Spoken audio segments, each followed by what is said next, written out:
Okay, we're live. Hey, everybody. As you guys know, we have a special event tonight. Again, Aron Ra is back with us with Atheist Edge. Wave hi, Jim and Aron. They were here last night on the Great Debate Community channel that I had set up for everybody to come in and to have a channel where anybody can kind of run it. If you want to do a hangout on it, just let me know. And I have a lot of managers for that particular channel, but this is on my personal channel. Aron's been with us a few times before, and Jim's been with us on the other channel, so it's been nice to have them both here together. What we're going to do for this particular hangout, I'm kind of going to turn this over to Jim. He's got some questions for like everybody, and I actually want to be more of a panelist than running this because I'm more interested in the topic. And after those things, then we're kind of having a more free-for-all. If you're interested in joining us, you want to ask Aron or Atheist Edge specific questions, let me know. I'll be monitoring my laptop for that. So if you're a theist especially, this is your shot. Come on in, take the brass ring and go for it, because you may not get an opportunity for a while, because as we know, Aron's been really busy with his Texas senatorial runs. So Jim, you want to just dive right into it while I take care of a few other things real quick? You kind of broke out there at the end, Steve. All right. I'm just tossing it right over to you, baby. Tossing it right over. Okay, thank you, man. Hey, yeah, so first off, thanks for having me back. It's really an honor and a pleasure to be back on here. I think what you guys are doing here is really important, especially now in this divisive climate that we're in, to build bridges and find common ground. So that being said, I got a couple housekeeping. First one was, originally I thought Aron and I living within 40 miles of each other, we might get hit by some of the residual effects of that hurricane. That's not going to happen. So I doubt we're going to get disconnected. When have you ever seen a hurricane in Dallas? No, but the rain's from it. No, you're right. I saw one finger of Rita, and it never even rained. Right. I think we're going to be okay. But let's see. It was great talk last night. I have a lot to talk about, especially the general. I'm going to take that offline. I went back and reviewed one of the Raw Men podcasts with DM Murdoch about the findings of the Exodus and that the general spoke about, and I'd love to get into that with him later. Is it? Yes. And if I forget, please someone remind me at the end. We forgot to plug all Aron's books last night. We forgot to plug his run for the senatorial run. We forgot to plug his podcast. So let's do that. Richard. I'm not detracting. I'm just saying, pointing out something. We talked about the Trinity too with the general, and I conceded victory because I originally said to the general, I originally said that 1 John 5:7-8 was the only place in the Bible that referenced the Trinity. That is incorrect. There are 26 references, only 2 of which actually reference it, but I do concede victory that the Trinity is referenced, even though we agreed that 1 John 5:7-8 was a forgery. So that being said, I've got 5 questions for you all. We're going to go round table. It's going to be fun and lighthearted. We're going to start. I thought it'd be fun if we started in rank order. So since some of us are military, we're going to start with the senatorial candidate first. Then we're going to go to general. Then we're going to go to the master sergeant. That's me. And then the petty officer first class is Steve. And then all the civilians afterwards, if that's cool with you. Yeah. All right. Yep. If, let's see. What was the most recent time that you reversed your position on any topic, and when was it, and what was the topic? And if you want some time to think about it, I'll start with me, or Aron, if you want to start. When was the last time you actually went a full 180 on a topic and said, wow, I've been wrong this whole time, and I stand corrected? Are you talking to me? Yes, sir. Okay, on the whole issue of monkeys and whether people are monkeys. It was one of the most passionate arguments I've ever had, and it was with someone on the spectrum who just had no interpersonal skills at all, and he was a complete jerk. There was no charisma about his argument at all, and it went on and on. I had been told all my life that apes are not monkeys, that they're a different category, and that humans certainly are not monkeys, and that this has just been ingrained since early childhood. The very reasons that so many people argue with me right now, today, that I can't say that humans are monkeys, because psychopaths are old world monkeys that have that are a side group, or they're a sister group, and we didn't evolve from them. Yeah, I know. I've been all around that, and I'm now painfully aware of the holes in that argument and why I was wrong and why the people criticizing me now are wrong. And so I'm now having to impart that same argument back on them. Good, General. And it wasn't It wasn't an easy thing for me to admit either, because the guy was such a complete dick about the way that he argued that I had to mull it over for like a month without talking to this guy before I finally had to concede that, you know what, damn it, he's right. And so I made a video, the video called Turns Out We Did Come From Monkeys, and I sent him a link to that. Just to concede defeat honorably. Wow. That's yeah, that's good. General.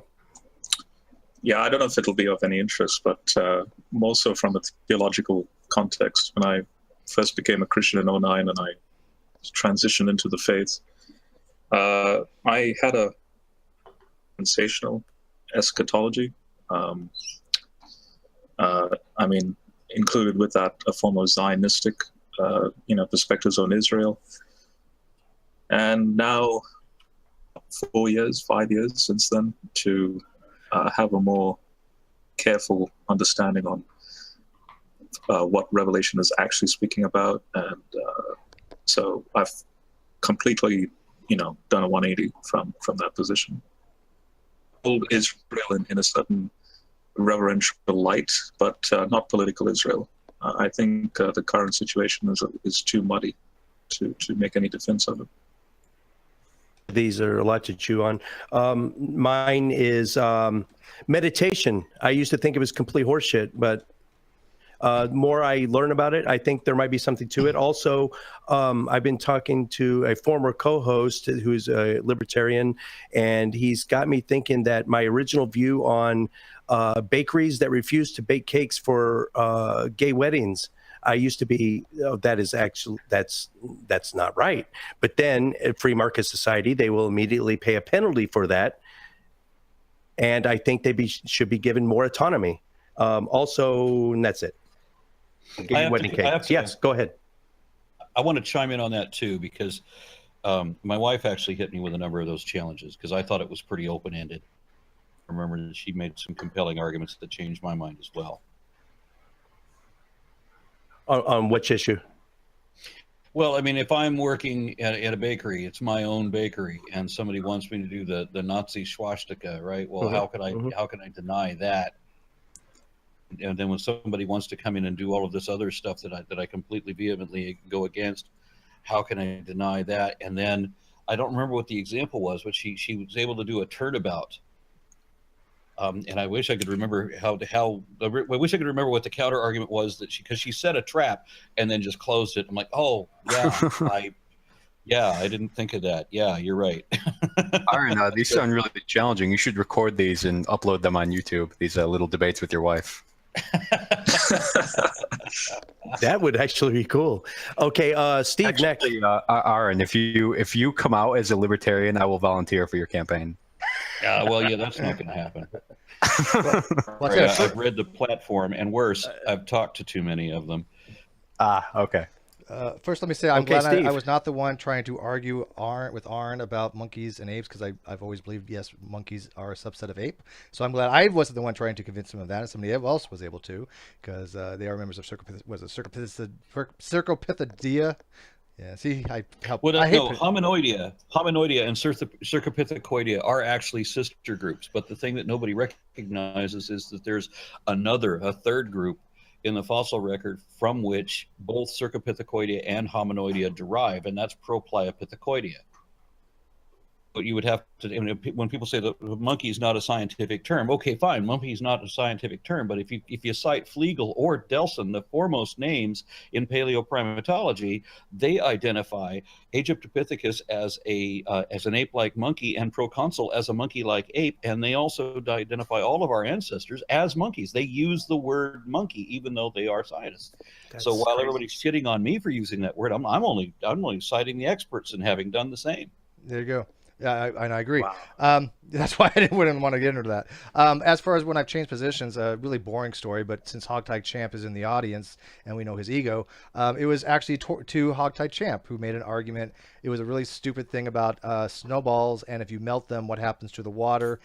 Does it sublimate? I have a little bit of background in physics, so I for some reason in my head, took it upon myself to think that it was sublimation, and from what I've read, and I was arguing for that for quite so many days, but of course Hogtie and a few other people actually worked out the numbers and showed me literally that it could not be sublimation, and of course I had to concede to my chagrin, but they were right. The numbers spoke, volumes to me.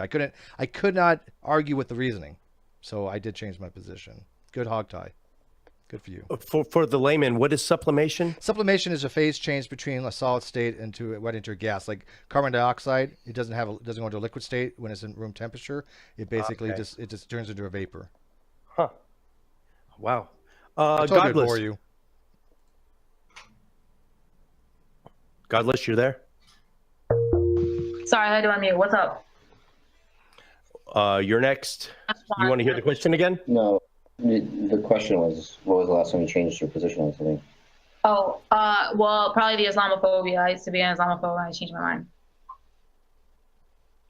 I'd like to hear a little bit more about that because I have some friends with ex-Muslims of North America. Give a presentation that Islamophobia doesn't actually exist because Islamophobia, the etymology would imply that you have an irrational fear of Islam, but he says it's wholly rational to be afraid of Islam for good reasons. That's using the actual textbook definition. That's true. As extreme as it becomes, when I actually, I was very passionate about it. I've never been more passionate about something in my life, and I believed it so strongly that I wanted all Muslims deported from the West. And now I don't know what to believe about a lot of stuff, a lot of the Islam stuff, that a lot of the stuff in the anti-Islam movement is propaganda, which was stuff that really drove me to be so against Islam, such as the existence of no-go zones in like Europe and stuff like that. So I was so turned off from the whole issue because of how passionate I was when I stopped believing it, that I haven't investigated it a lot to see what I did believe. If it's some of the stuff I think still might be true, but I haven't spent time to investigate that. So a lot of it, I just don't know what to believe at this point, and I'm not looking into it any further. Okay. Joe. Oh, Joe? I don't think that moral realism is true, so I can't say anything's morally right or wrong. And what was your position prior to that? Well, I wanted to try and find some robust moral realism, like some system that would allow me to say this is objectively wrong, but I can't. They all suck. Hey, present Steve. Present Aron. Real quick, are you inviting these other people? Because I don't recognize the name, Richard. I invited Andrew. I don't know, Mister. Since Andrew and Mr. came in late, I'm just going to go straight to Zachary, and then we'll go to the next question. There's just 5 questions. The last time I changed my position was, it was funny. It was like 3 or 4 weeks ago. I changed my position from atheism. I've been an atheist for the last 7 years. Theism. That occurred fairly recently, correct? Yeah, but it's been something. I mean, I view theism like it's a very heterodox view. Like I'm not a Christian or none. I don't think any of the popular religions are correct. Does anyone else want to chime in before I move to question number 2? Anything that anyone said thus far? Yeah, sure. I'll speak on something. Probably the most recent change for me. So I've grown up as kind of like a suburban white male in Texas. And for most of my life, I kind of figured that racism kind of died in the 80s. But I had a friend of mine who started challenging me on viewing racism a lot more differently from rather than from the perspective of, I don't personally like black people, to a more, I guess you could say, systemic outcomes by race group. And some of the evidence that I think has been mounting pretty high has kind of radically changed the way that I view race relations in the U.S. You know, insulated from it being from a majority white, you know, society, and particularly being here in the South, and particularly being in an economic environment where I mostly just interacted with white people. So that's been something that has been probably the largest change in recent years.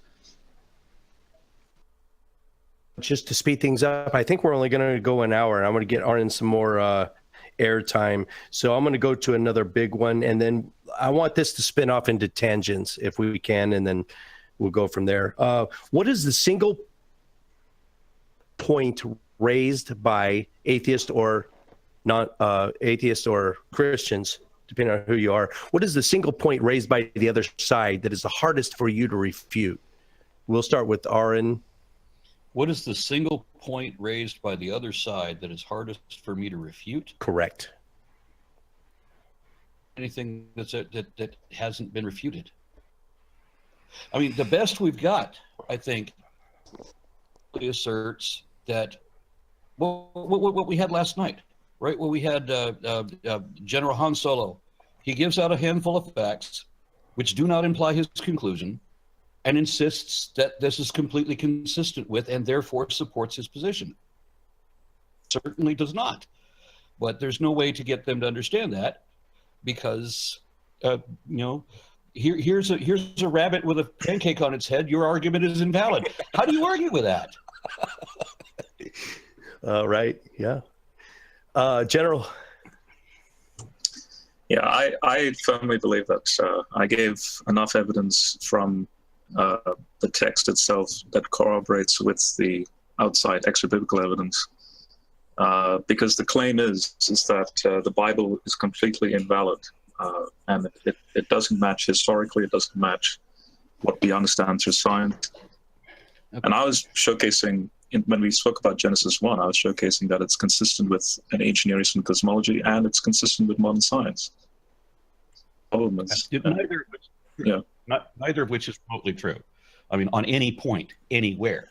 But I mean, his argument was that if the wrong number of the wrong group of people crossed the wrong waterway at the wrong time with no miracles and no Moses, that substantiates the Bible as historically accurate, even though we know that absolutely everything the Bible says is wrong.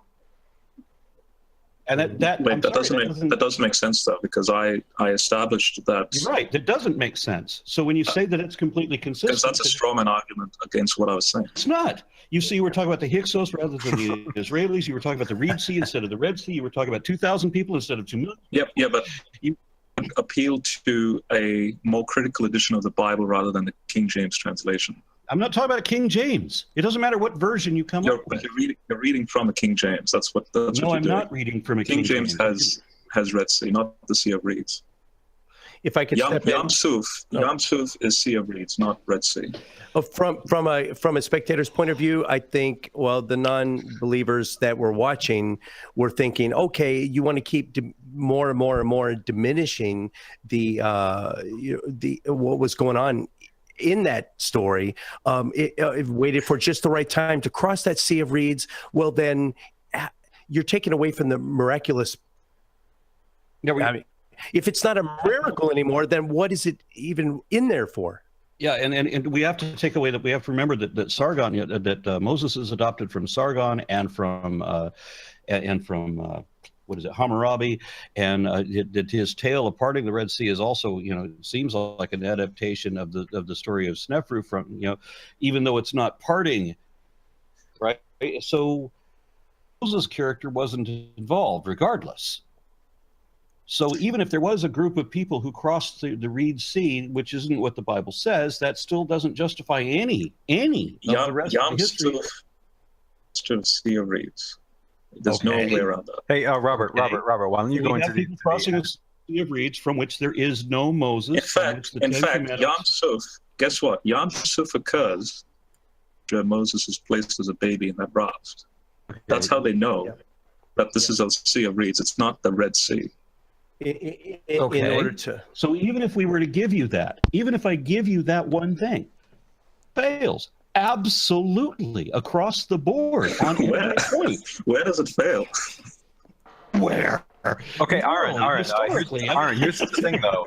Here's the thing, though. You say, like, the Bible fails everywhere. Then we go into these pretty critical examples, like, say, the parting of the Red Sea. And then we go into that, and you just say, okay, I'll give you that, but everywhere Well, I else. said, even if I give you that, because as I said in the beginning, we expect that somewhere in this compilation of legends, there's going to be some reference to something that may have actually happened. I mean, look at the Tower of Babel, for example. I give an interpretation of what actually happened with the Tower of Babel. Is anybody familiar with it? We know that God didn't get angry because these people were trying to build a tower up to the sky to see him, so he caused all their languages to be confused. We know none of that literally happened. But we do know that with the what? Yeah, we do. we know that really there's ziggurats in Ur. We can actually go there and confirm. We can trace the evolution of language. Which supports my point and not yours. Okay.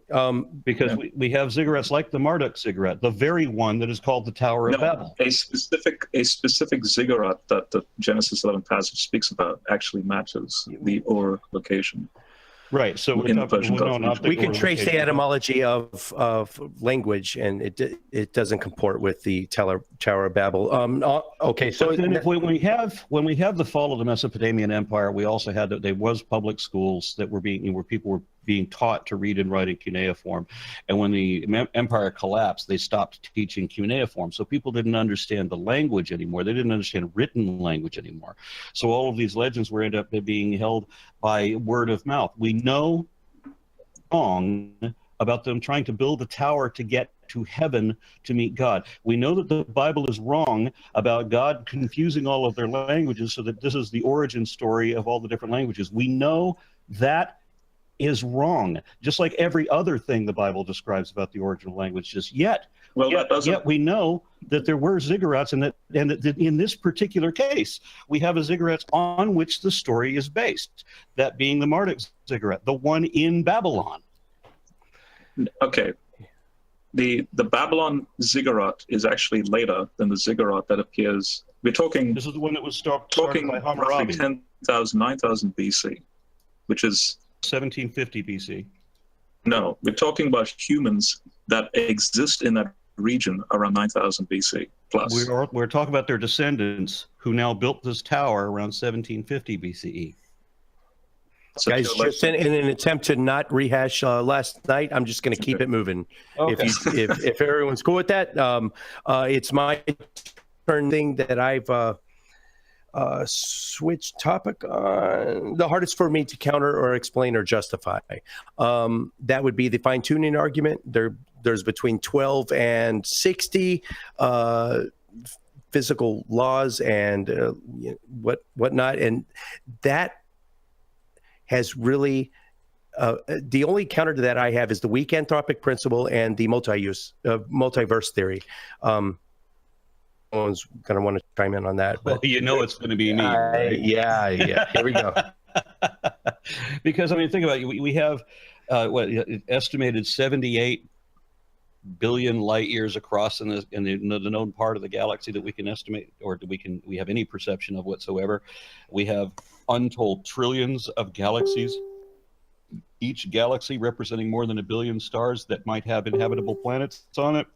So out of all of these innumerable billions of everything everywhere, all of it outside of our range, exist only on a portion of the skin of this one little piece of rock that is barely perceptible from any of the other planets. And yet all of the cosmos was somehow created for us. That the anthropic principle is that this universe was manufactured for our habitation, yet we can't habitate anywhere else. Well, the weak anthropic principle just holds that the mere fact that we are here, sentient Homo sapiens, is perfect evidence that it necessarily wasn't made for us, but we adapt to this environment, just like Douglas Adams and the puddle theory. So, I mean, I just I don't understand how Aaron's response could be a good response. That just he's just saying that that's unintuitive to him.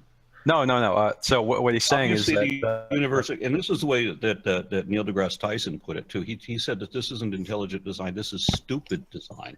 Yeah, Aaron. So Wait. I mean, that's so going to this be. would Aaron, this would be more of a counter argument than an objection, because what you're doing is you're raising the objection from bad design, but you're not challenging any of the premises of the fine tuning argument. So even if we would grant that, but that it wouldn't falsify any aspect of the fine tuning of our universe. What Richard's saying is we have to come up with another ad hoc hypothesis besides the weak anthropic principle or the multiverse theory to explain the fine tuning argument. That's all I was going to say, and I don't really want to dwell on it. So we'll just go to Steve. Well, I think I'd be fine dwelling on it, but if you don't want to, then go for it, Richard. Go ahead. All right. So regarding I mean, you brought up the multiverse. I don't know if you can use that to explain improbable things. Like that would Still hypothetical. Completely ad hoc, and you could really use it for anything that's improbable, like winning a hand of poker, several consecutive hands of poker. You could say, oh, I'm just in the universe where that happened, so I didn't cheat, or something like that. So I don't know. It seems like the multiverse, at least in this case, if you're using it like that, it would be ad hoc.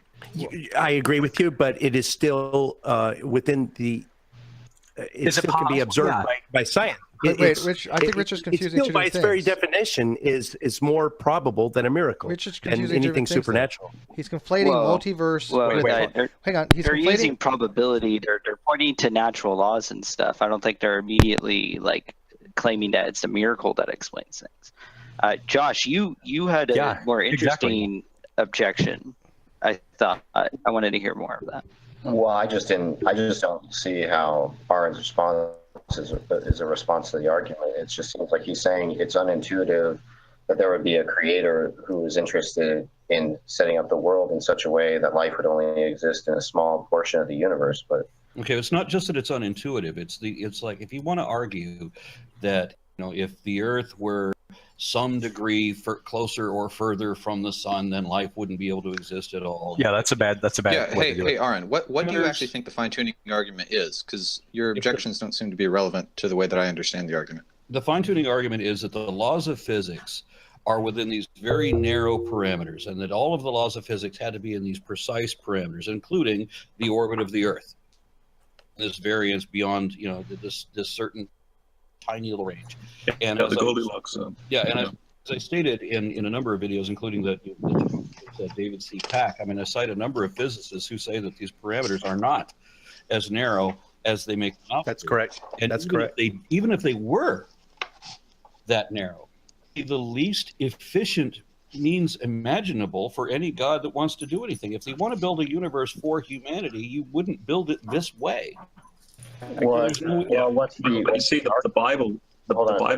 What's the argument for that claim? Why are you claiming that if a god wanted to design a universe for human habitation, you will not design it to be such that humans cannot habitate in it, except in this little. That's a great point. Imagine the little cup of water that you get with a beta in it.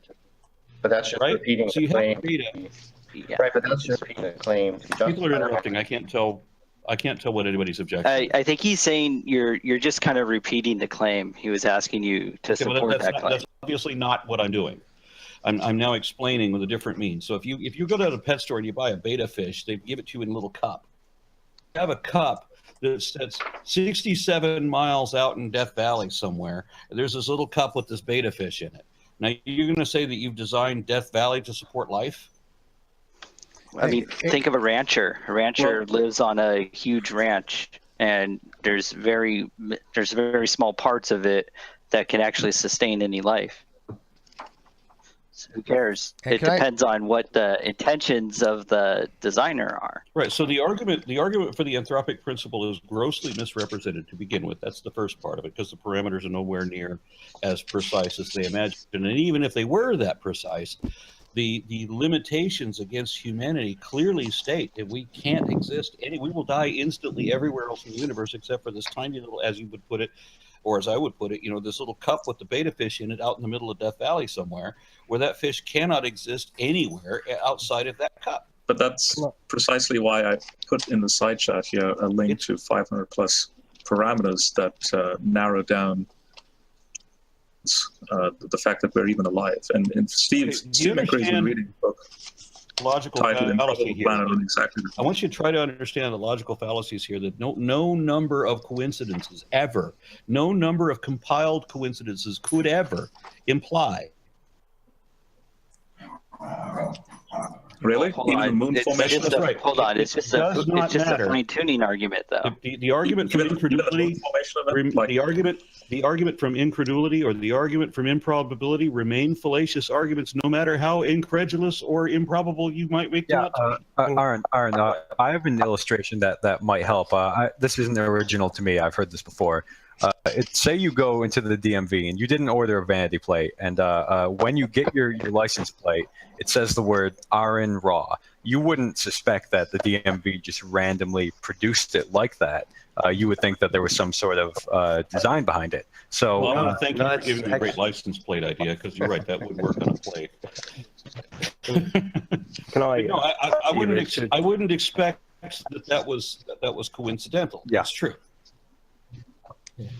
Can I chime in? And let's move on, Steve.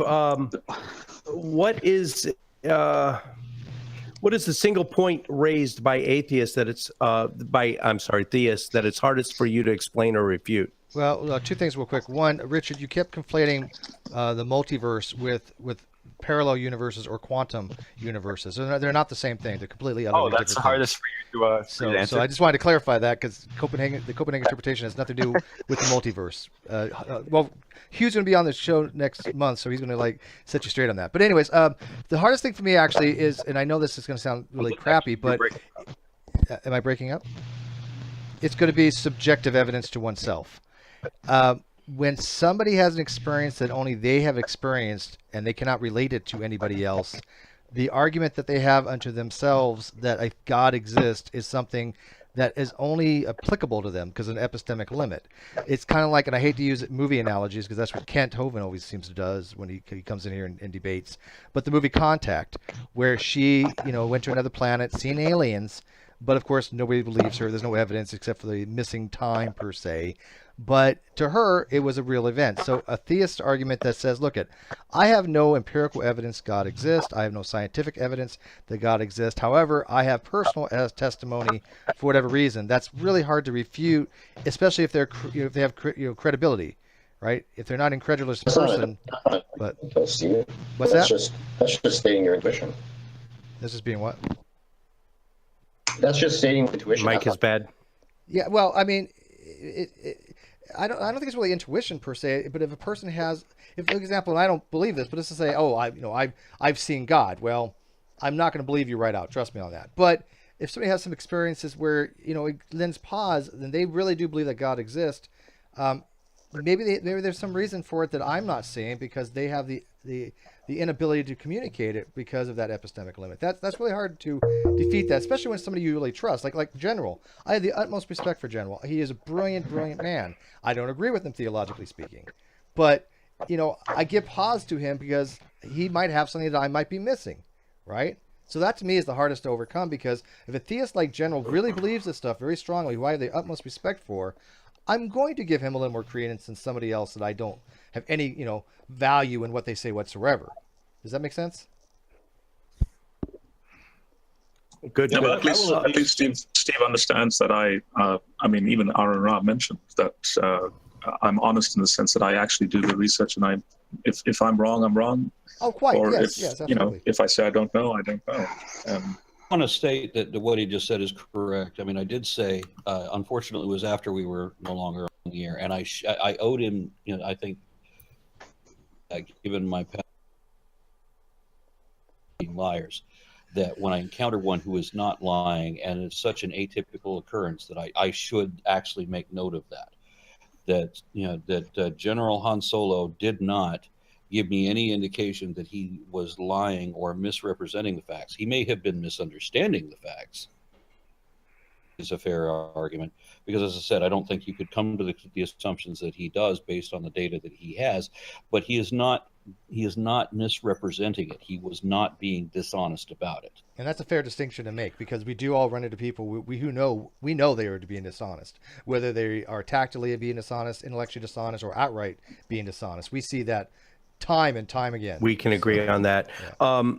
Godless, what is the single point raised by theists that is hardest for you to counter, explain, or justify? Godless? To Heretic. Hello. If you are not. Hi, Heretic. I love you. You got an answer for us? I have yet to encounter anything that I couldn't really get past. Like what Steve said with the personal experience, I counter that with, well, that's hearsay. And that comes right from Thomas Paine, who said that, revelation is only useful for the person getting the revelation, and everything else is hearsay. So if somebody tells me that they've had this profound experience, it doesn't matter if it's my best friend. I'm going to say, well, I'm glad you had that experience, but that doesn't prove anything to me. So I haven't really encountered anything that I haven't.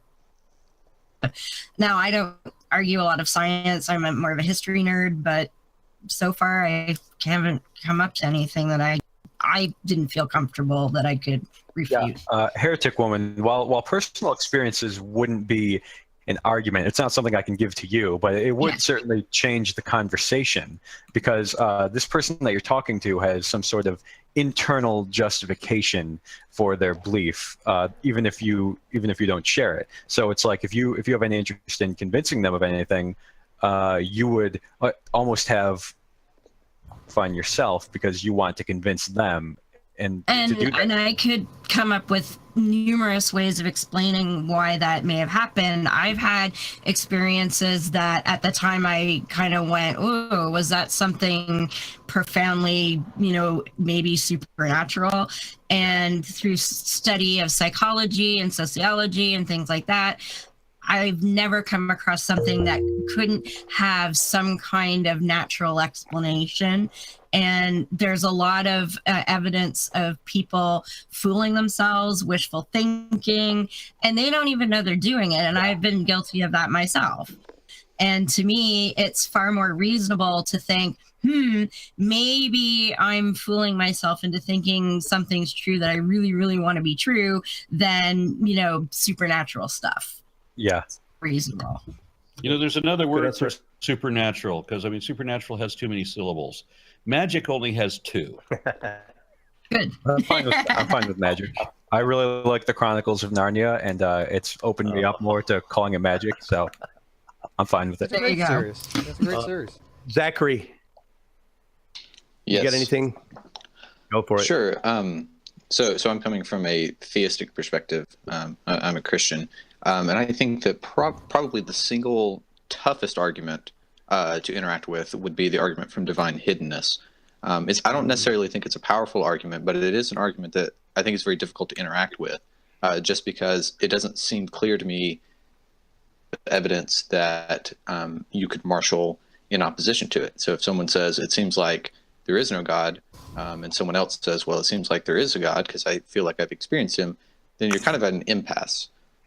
Like absence of evidence is evidence of absence? Yeah. Yeah, Well, the something problem- kind of like that. The problem, I think the problem with that line of argumentation is just that while an experience might be predicted on a specific strain of theism, so it could be evidence for that individual, they're not going to have any reason to favor that explanation over any other ad hoc explanation that generates the same prediction. So if I just postulated some naturalistic mechanism in their brain that gives them this euphoric feeling that they think is a theistic experience, they're not going to have any reason to prefer the theistic argument over the naturalistic argument. So it shouldn't be considered a good explanatory hypothesis for their experience. Yeah, that's Jack. one way to go. There's another version that I think is a little more powerful, and I wish I could remember the source. I got it from Justin Schieber, but I don't remember where he got Justin it from. Bieber? Which is The great theologian Schieber. Justin Sure, Bieber. go ahead. Yes. Schieber, Yes. yeah. Well, argument goes along the lines of Christianity, well, specifically Christianity, but most theistic entail that there is no honest unbeliever, I think is what it is. So something to the effect of that if Christianity were true, then God is all loving and he wants everyone to be saved, or at least he wants everyone who is not saved to be unsaved because of their stubborn rebellion. In other words, he doesn't want anyone to be unsaved because of lack of evidence. So that means that if Christianity is true, then then every unbeliever is in some sense non-genuine. Well, they're resisting for emotional reasons or something like that. Yeah, but the problem is there appear to be, there do appear to be genuine non-believers, people who legitimately say, I'm open to it, I'm not emotionally objective to it, I just haven't seen enough evidence. So the conclusion there would be that the phenomenon, genuine unbelievers, is on Christianity, and so the existence of genuine unbelievers would be evidence against it. What about the wealth kind of of people who walk away from belief? I mean, they once believed, and then, I mean, look at the Clergy Project, for example. These are people that are not only invested emotionally, but they're invested financially. And there are hundreds of them that say, you know what, I can't buy my own bullshit anymore. Yeah, but God bless your boyfriend. Well, I think the more robust example would be there's 30,000 years of known religion. That's like 20,000 years being very, very helpful, charitable. 20,000 years of people who were probably perfectly open to joining a loving relationship with God, but never doing so just because theism didn't arise until, what is it, like 8,000 years ago or something? No, theism actually goes back to the agricultural 1,000 years ago. Okay, so thousands of years, nonetheless, of people who were had the same cognitive faculties, ready to be God's BFF, but merely due to historical happenstance, they never joined a loving relationship with God. It's like if you have a loving God that wants to be in a relationship with you, then it's inconsistent with the existence of all these different types of non-resistant non-believers. That's the argument. And what's frustrating, this is my answer, by the way, to the question. It's frustrating letting people know that this is a distinct question from the problem of evil. I'm pointing out two issues. One of them is... I'm sorry. No problem. Aron usually has his parrots in the background, but That was his parrot. No, just kidding. His parrot sounds like a cat, and his cat sounds like a dog, and his dog sounds like a horse. It's all messed up over there. Jim, I'd like to answer if I could. Oh, did I skip you? Oh well, I know you're not having everyone do it because we have a bunch of people here. Well, I got Jack and Andrew, and then I'm done. Now I want to give Josh a chance to ask his question. Richard? Oh, okay. Actually, my answer is kind of similar to Zach's, the whole divine hiddenness thing, but mine is a little different. So you have people who say that they were once Christians, or they tried to seek out Christian explanations. They tried to find God, but they just couldn't find him. And yet this would be what the Bible predicts, because the Bible tells us that if you're legitimately looking for God, that he'll reveal himself to you. But you have people who don't experience that, who think that they are legitimately looking for God, and they cannot find him, and that's us. Right, and they are still struggling with for example, if they are trying to overcome some kind of sin in their life, and they think that they're seeking God to help, and he will help them with that sin, but they never find help with it. They're struggling with this and they never find help. And that would be a problem that I would have. So the main way to respond to that would be to say something like what Zach said, they're just being insincere. They don't really want to find God. They're fooling themselves, basically. And the thing is, me trying to be a charitable person, I don't want to look at people like that. I don't want to say oh, you're fooling yourself. I don't want to tell people that, I don't want to have to say to somebody, no, you, sir, you are not really believing what you're telling me that you're believing, because that seems unfair of me, because I don't know this person. You know, Even then, so that would be, I think that would be probably the most, for me, the most significant thing. That's a great point.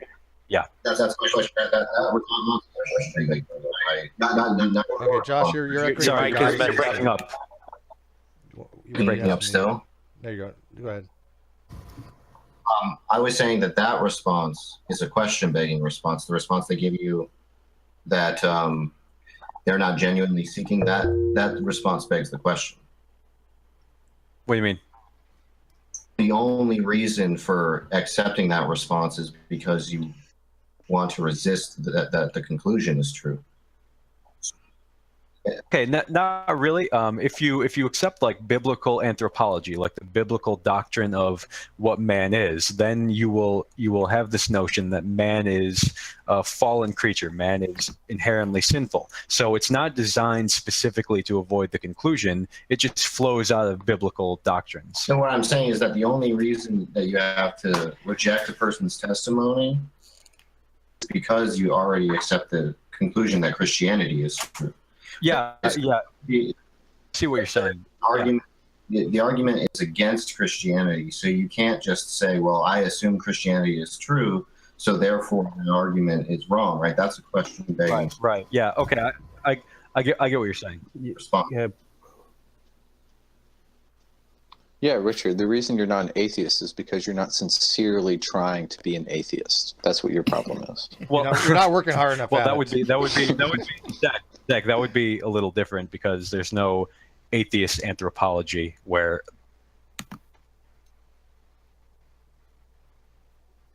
Oh, do we lose Jim there? We go AFK. Heretic, where have we met? Gone to the loop. You have to go to. Oh, we've met at ReasonCon, Reason Rally, and there was one place before that too. Yeah, how do you forget her, right? I try, you know. Hey, what was that, Aron? I'd like to ask Aron something since we're waiting for Jim. Yeah. Would you say that you are opposed to more exclusively creationism and the aspects of religion that oppose science, or are you interested in all religion? What would you say your main areas of opposition are? I think religion is almost exclusively supported by logical fallacies. Real contention is against creationism because that's not just fallacious, that's openly dishonest. That requires a denial of reality that is an active denial, where you actually have to deliberately, knowingly misrepresent the facts in order to defend your position. Okay, yeah, and I assume that now that you are getting involved in politics, that would be even more of an issue because of the school systems. Yes, and our testimony before the House, for example, revealed that. I was amazed at seeing people that were supporting these creationist bills at the State House, not just disingenuous, but are blatantly, obviously misrepresenting the case. You have to wonder whether criminal charges can become, an issue here, because I mean this is so openly dishonest that everything that somebody says, were they under oath, I'd be able to assure a conviction of perjury. Yeah.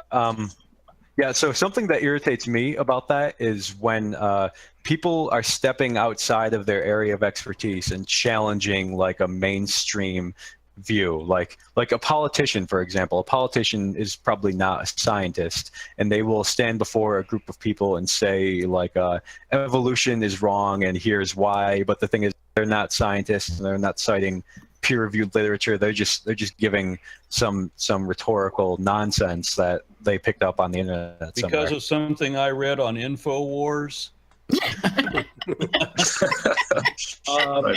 Jack, have you gotten a chance to answer the question yet? We're going to go to Jack, and then I'm going to open it up to Josh for his question for Aron.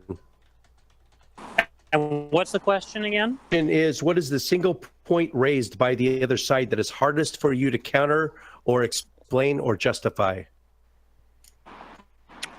Well, I'm an atheist, and I think that most of the standard atheistic arguments are successful. So I do think that every theistic argument can be defeated, but I do think that the argument from reason is a much more interesting argument than any of the others. I don't think any of the others really bear scrutiny. They're very easily disposed of, but I think that one is kind of interesting to think through. Mister, I didn't give you a chance. Real quick, if you want to jump in. Or Andrew. Oh, yeah. Sorry, can you hear me? Did you get the question? Are you talking to me? Oh, right, yes. Yes, sir. Yeah, so I'm a Christian, and the question was, what do I find the hardest from a non-believing view? I would say probably because I'm Christian, so going back to having a personal experience, is I was raised in a Christian family, but that was eroding very quickly, but I had a personal experience of God. So I guess that's the strongest reason why I'm a Christian, as well as I believe there's influential reasons, but when people point out other religions where people themselves have experiences, a defeater for me. Andrew, did you have anything before I open it up to Josh? Yeah, so for me, I would say that I'm a philosophy student, so for me, the argument kind of came when I was kind of grilling myself, as you know I tend to do from time to time. And I would say the biggest one is, and I'm a theist, by the way. We as theists believe that God is a necessary being, and that would entail his attributes be necessary as well. And so the reason why the Trinity would be necessary is a big problem, I would say, for us. It's something that's definitely difficult to explain why it had to be 3 rather than, say, 4 or 2 or any other number. I would say that would be the hardest one for me to answer right now. I'd have to pour more work into it and kind of see where that goes. I wish I could jump in. Well, who says it is? Go ahead, Aron. Sorry. Trinity is necessary is because, one, you had the Hindu Trimurti, and they're not that far away in time. And so you also had the contradiction that had to be reconciled, where in Isaiah 45, 5, 6, and 7, God says that there is no other gods beside him, yet Jesus crops up and says that he sits on the right hand of power. And God says in the first commandment that thou shalt have no other gods before me, but then Jesus comes in and says that the only way to get to the Father is through me.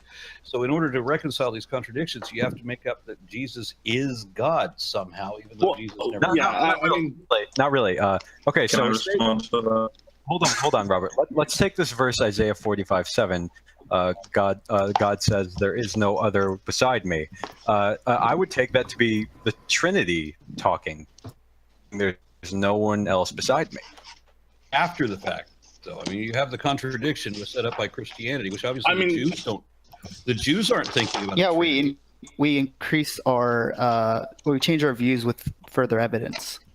I mean, for me too, when I say why is the Trinity necessary, I'm not talking about necessary for Christianity or necessary belief for Christians. I'm talking specifically in the philosophical sense. Why would it be philosophical? It's only actually, Andrew, in Richard Swinburne's book, Was Jesus God? He kind of went into that. I don't really like his argument. I don't think you can do what he did because he went the whole love route. Yeah, I don't like that argument either. So yeah, I'm definitely gonna have to spend more time looking into it. But I would say that's probably the hardest one for me to respond to.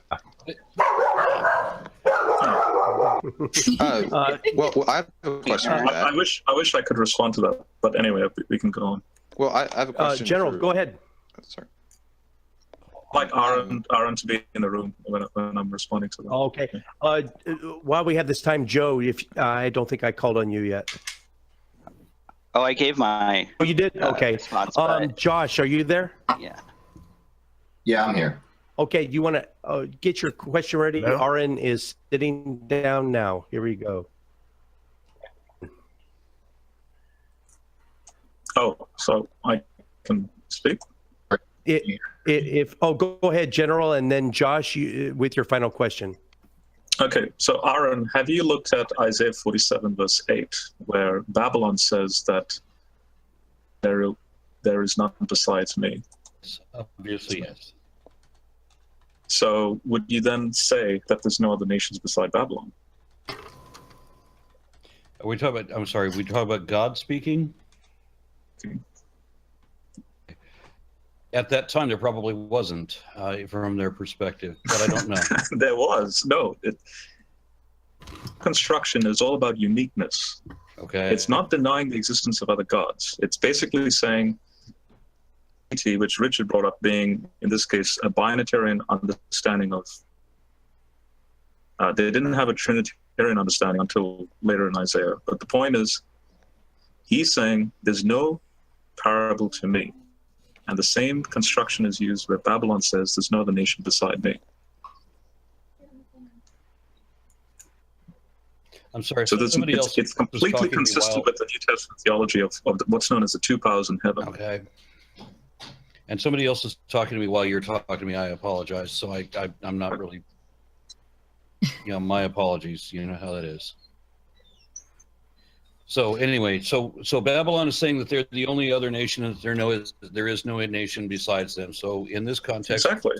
if they're aware that there is Egypt, and that Egypt is definitely a nation besides. They're not saying that Babylon's not saying that there's literally no other nation. What the construction, and you see this in the Rosh Hashanah parallel text. The construction is, God, I am the person, or I'm the entity you ought to obey, because there's none like me. So we are head and shoulders above the rest. There is no one exactly. like. So it's not denying the existence of other nations. So when God says there's no other God besides me, he's not denying the divine council. In Isaiah 45 is that there are other nations, even though he says that he created light and he created Isaiah 47:8. Where we're talking about Babylon now is saying that they're the only nation, or that they're the most important nation, or that they're head and shoulders above the rest. And so we're supposed to take that and compare that to Isaiah 45, where God says that he is the only God, and that he created light and he created darkness and he created evil, and nobody else did that. Yeah, there's no other Elohim that's comparable to Yahweh. Okay, so he's saying that there's nobody else besides him. He's absolutely alone. No. I just explained that. No, Aron, in Psalm 82, it explicitly says that God has taken his place amongst the other gods, and in the midst of the divine council, he administers judgment. Describes that he has created the light and the darkness, and he created good and evil. So then if you look at the Bhagavad Gita again, which is centuries earlier than that, well, then we have Krishna making the same claims about himself. Because one thing we know about gods and the way that they dictate scripture is they're enormous egomaniacs. General, did I back up a little? Did I just hear you say that the Old Testament talks about the Trinity? Yeah, the Old Testament. No, I specifically said the understanding of the God of Israel was more fully. It wasn't the Trinity. Well, because I have a quote here from The Case for Christ by Lee Strobel, quoted by Ben Witherington. I don't consider Lee Strobel a scholar. I know. No, I understand. It's not a source. It's not a source. Can I just take a moment to revel? Can I just take a moment to revel in what General Han Solo just said? Because that was brilliant. I just want to savor the whenever I have my own, even my own church had that latest Lee Strobel movie come out, I was cringing so bad. I just I won't even read the Jim. I think. Hold on, Jim. I think I can anticipate what you're asking, though. You're basically you have a quote from Ben Witherington that says that the Trinity is not explicit in the Old Testament. Damn, dude, you are good. Okay, so Robert and I would agree with that. What Robert would say, though, is by appealing to the temples, the Second Temple period, you can find traces of a tradition with powers in heaven, and basically to Yahweh, which is very unique amongst any ancient Near Eastern text. So you have powers or two Yahwehs. One invisible, one visible. Then Jesus says, I'm the second one that appears in the Old Testament. Hey, this is a good time for Josh to ask his last question for Aron. Yeah, so I've been watching quite a few of your videos, and in a lot of your videos, you appeal to natural selection, but I don't understand how natural selection could be a scientific hypothesis, given that it doesn't generate specific predictive expectations, yet it does. Yeah. It purports to in a lot of cases, but I don't see a way in natural selection to disambiguate between two coextensive traits. In that it can't disambiguate between two coextensive traits. It can't say amongst those two coextensive traits which was selected for. You understand that there are multiple mechanisms of evolution, and that natural selection does not always apply. But the one that always applies is genetic drift, right? Right, but I'm saying that natural selection can't be a mechanism. What I'm lost at how you can say that. So when you have an organism that there's a mutation, because all evolution is just a change in proportion, whether it's physiological, morphological, or genetic, I'd say, or chemical, I should have said. So morphological distinction. Let's say we have a waterfowl. You know, we have a bird that it exists near the water line, that engages in the water, that hunts for fish, if you will. And then we have mutations that can make the feathers more oily and then resistant. So that enhances that bird's ability to hunt for fish. We have foot webbing that can or that might occur in a seabird, and if it occurs in a land bird, well, obviously that's no advantage at all. So if we have something along the lines of an ostrich born with webbed footing, well, the webbed footing is not going to inherit an advantage. It'll actually reduce that bird's ability to run. What you're doing there, though, is you're appealing to individual causal histories, but you're not doing any appeal to natural selection, right? Because given those same ecologies, first of all, whatever, like, let's say it's the oily feathers, right? That's going extensive with some other phenotypic trait. Now, if it's also coextensive with that other phenotypic trait, and someone were to contest that, no, what's being selected for is this other, rather than the fact that it repels water, right? Natural selection doesn't have an answer to that question. It can't weed out the two. The only way in which you end up weeding out the two is by appeal to some other causal history. But I mean, I don't see that. No, because as you said, you always have genetic drifts occurring in every random direction, and that natural selection only applies when the variance actually produces a benefit or a disadvantage that will be immediately weeded out. So let's just ignore the ones that will be the detriments will be weeded out immediately already anyway, but the advantages will be selected for. You know, the web will obviously be an advantage, and so they are going to, if you look at the terms of like population mechanics, the ones with the webbed footing mutation are going to proliferate better than those without the web footing, and this may be, you know, several generations. It could be hundreds of generations before the entire population shares that mutation.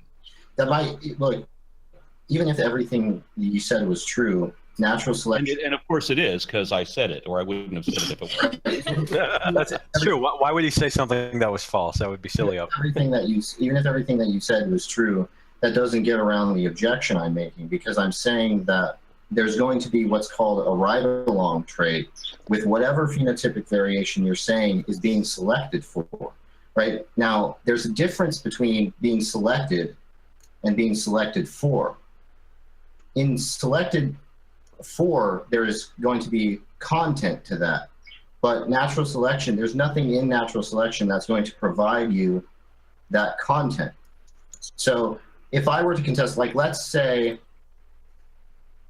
in the case of, there are standard examples of hearts making thumping noises, right? And them also pumping blood. Now, what you want to say is that the trait that was selected for was the pumping blood rather than the thumping noises. But every time we get pumping blood, we also get thumping noises, right? Okay. Right, and so if someone were to say, no, what was being selected for was, someone were to say what's being selected for was the thump thump noises, you couldn't have, there's no way to respond to that by appeal to natural selection, right? You're going to have to start appealing to other things. Can you cite some kind of advantage on reproduction from a thump thump noise? Well, there may be a reproductive advantage, but that's not relevant. I mean, we look at the origin of the heartbeat actually precedes the heart. You know, they look at it in cnidarians, they look at it in jellyfish. Listen, how is that relevant to the objection I've read? I have no idea how your objection is relevant. I see. They're not saying that we can't identify what's being selected for. It's clear that it was the blood pumping. It was the pump, not the thump thump noise. But what you're using to identify it isn't natural selection. That's the problem. Okay, so in Kettlewell's speckled moths example, I mean, I like the favorite example of that, where Darwin explained what natural selection was, and nobody had ever seen it in action until they saw the peppered moths, and they realized, okay, well, yeah, that's actually natural selection occurring.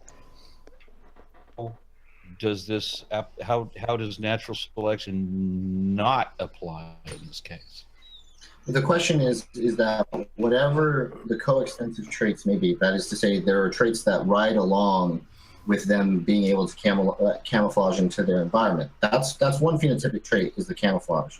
Whatever the color is, there's going to be a number of other phenotypic traits that are also going to... In an individual, I could see that, but not in population mechanics. If you're looking at populations over many generations, then I wouldn't see that. Well, I don't understand. You're saying that there aren't going to be coextensive traits with any phenotype? When we're talking about natural selection, we're talking about population mechanics. We're talking about over successive generations, where one trait has a reproductive advantage over any other. So if you're saying that any alteration or any variation will have to necessarily come attached to some other variance, you seem to be implying that other variance, whatever it is, would somehow be inextricable, and I can't think of a single example of that in nature. Well, listen. All right, so maybe this will be easier. If you take a given ecology, it's not as if you can predict, given that ecology, what phenotypic traits are going to win out, because of the fact that there are going to be multitudes of presumably contradictory phenotypic traits in that ecology, right? So like take long necks for giraffes. You inhabit the same ecology that lions do, but lions don't have long necks. So it's not as if there's some law that given this ecology, we should expect long necks, right? So why would lions have long necks? Yeah, you're talking difference between carnivores and herbivores at this point. Exactly. And also, can I note that natural selection, Josh, doesn't exactly select for things; it selects against as well. And mostly the fact that dead things don't breed, right? And when you're talking about a phenotypical trait, let's say, like the example I used for natural selection that I ran against Dr. Sarfati was basically very simple. You have a population of bugs; they have mottled colors, they're black and white, and the mutation for the white color exists in the population. Cutting out, Steve. Yeah, you're cutting out a lot. Let me refresh my hangout. Cutting out, Steve. 1 sec. Yeah, I apologize for your mic cutting out like that.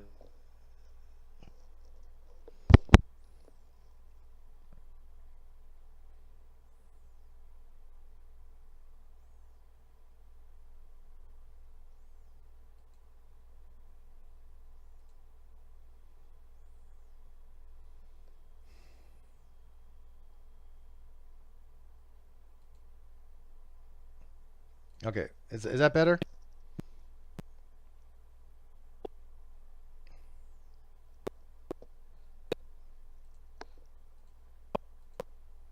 A nest of eggs. We've seen that we have the oviraptor skeleton sitting like a chicken next to these eggs, not on top of. It has the eggs gathered around it, and then it has its arms draped over it in a way that wouldn't make any sense unless the animal had feathers on its wings. And then for all of the other manoraptors of that type, we found that there actually are feathers on the wings. It occurs to me I've never heard you talk about Tiktaalik. Bet you have something to say about that. Very interesting to me. But I Oh, don't God, think, it's super think interesting to Aaron, me. I don't think Tiktaalik Aron is a Ra's campus statement with a understanding. net. I don't. Aaron, I have a question. Are you reading from the book of Genesis? Okay. Jim, can I get Yeah, a mic Not check? at the moment, I think no. the Because I'm gonna there- Aaron, I'm gonna use your argument just then and actually refute the young creationists and then use Genesis Am I 120. am I not audible? One sec, Jack. Yeah, we can be. Somebody can I get asked a if mic they were check? audible. Yeah, so I don't think Aaron is understanding Josh's objection. The point is that when you have two coextensive traits, right, appeal to the mechanism of natural selection doesn't predict which one will move to efficiency. Well, that's Right. what if So my mic works, I can tell you that if why it will. Sorry, what doesn't predict which one will move to fixation, rather. So I think that's the reason why it doesn't seem like it can be an explanatory mechanism. You sound fine now, Steve. All right, so hang on one sec. So, Josh, I mean, first of all, what type of natural selection are you talking about? Because in the peppered moth, which was a directional selection, is the same thing with my example with the white and the black bugs. If you have a phenotype where that mutation is white and the climate changes, so you have a selective pressure that is like snow, right? Those bugs are going to blend in more with the whiter color, right? And so predators are not going to see them. Therefore, the ones with the darker colors, they're going to get eaten. They're going to be selected out. They're going to be selected against. And so in the population, the mutation that has that white color is going to be more fixated eventually down the line. Eventually, the whole population will become white, correct? That's what's called directional selection, right? So that is the fact that not so much the white is being selected for, but it's being selected against for the ones that don't have it. In that instance, those are two different phenotypic traits, right? You're just combining the two phenotypic traits and you're claiming it's one trait. The one trait is that it blends in with the environment. That's a phenotypic trait. The other is the color. Now you can't say which is selected for by appeal to natural selection, right? The intuitive notion is that it's selected for because it confers a reproductive advantage in the species. That's the intuitive notion. But if someone were to say it's simply in virtue of the whiteness that it were selected, and the fact that it conferred a reproductive advantage is immaterial to why it was selected, wouldn't that generates the same? Sorry, that phenotype is also so natural selection doesn't have the tools to tell you which was selected for, and the same thing goes for traits that are selected against. Those traits that are selected against also presumably selected against some other ride-along traits. But you do agree Fodor's argument but Fodor's argument, Jerry Fodor's argument is about philosophy more than it is Steve, biology. you're cutting in and out. God damn it. What's that? I was going to say Fodor's argument is more philosophy than it is biology, right? But the point is that it's the coextensive an objection. properties. The point is that it's an objection from philosophy of science. So you're just saying that it's in virtue of the fact that natural selection doesn't predict which trait will win out. In virtue of natural selection, it's going to be in virtue of some history that you're going to explain why. But the trait is the phenotype, right? I'm just going to say this. I'm not denying Genesis 120 because Aron Ra agrees with it. Exactly. But if you look at Genesis 120, it teaches pretty much exactly what you're saying. The trait is the phenotype that's based upon the genome. That's the only thing I remember. Fodor's argument has never been a great argument. He tries to make the nuances of the coextensive properties of things that non-relating to biology, because the trait being selected for in this particular time is the mutation that's being selected for or selected against the ones that don't have it. Steve, the reason that you don't understand is that the genotypes, they're also going to be coextensive with the phenotypes, both phenotypes that are selected, and the one that was selected for. Both are selected to the genotype to rectify which one was selected for. But Josh, the phenotype is consistent with both the ride-along. But Josh, natural selection can only act upon a non-neutral mutation. As Aron was saying, they all affected by genetic drift, which can affect anything, including a natural mutation, a neutral mutation. So what is being selected for is the mutation itself is being selected to be beneficial to the organism to survive, to reproduce. What you're saying isn't isn't addressing the objection, which is that if natural selection doesn't predict which of the two coextensive traits is the one that would move to fixation if they were deconfounded, then it can't actually be an explanatory mechanism. But it does predict. It predicts the one. If you have two organisms, one has the mutation, one does not, natural selection will predict the one with the mutation that's beneficial for it to reproduce is the one that's going to get selected for. No, the point is it doesn't predict which one is going to be beneficial. It does with respect to what does with respect to the environment and the selective pressures. The reason pressures. why it matters is that if you say, why did this trait move to fixation rather than the other? And the answer is because it was naturally selected.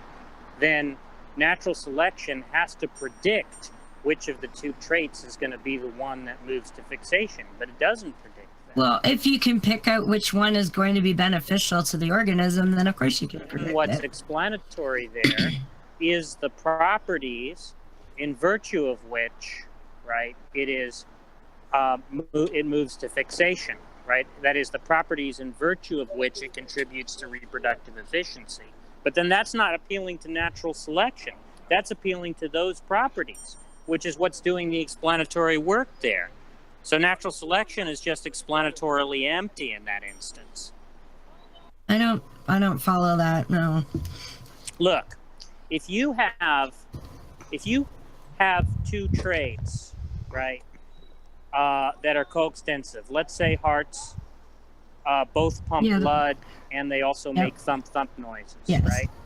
Just by appealing to natural selection alone, right? Can I predict which of those two traits is going to be the one if they were deconfounded that would move to fixation? Jack is right on that. I mean, Jack is right on this particular argument.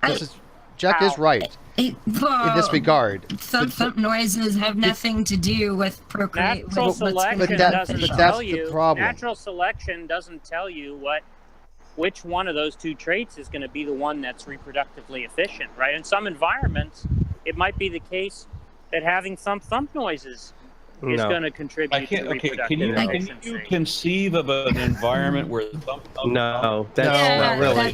That's wait a minute. That's where I'm losing. But again, it doesn't matter. You're aware that the assumption, right, of evolutionary biologists is that in some cases, for instance, being large will confer a reproductive advantage, and in other cases, being small will confer a reproductive advantage, right? Mm-hmm. So it's clearly the case, right, that it's going to be relative to the environment.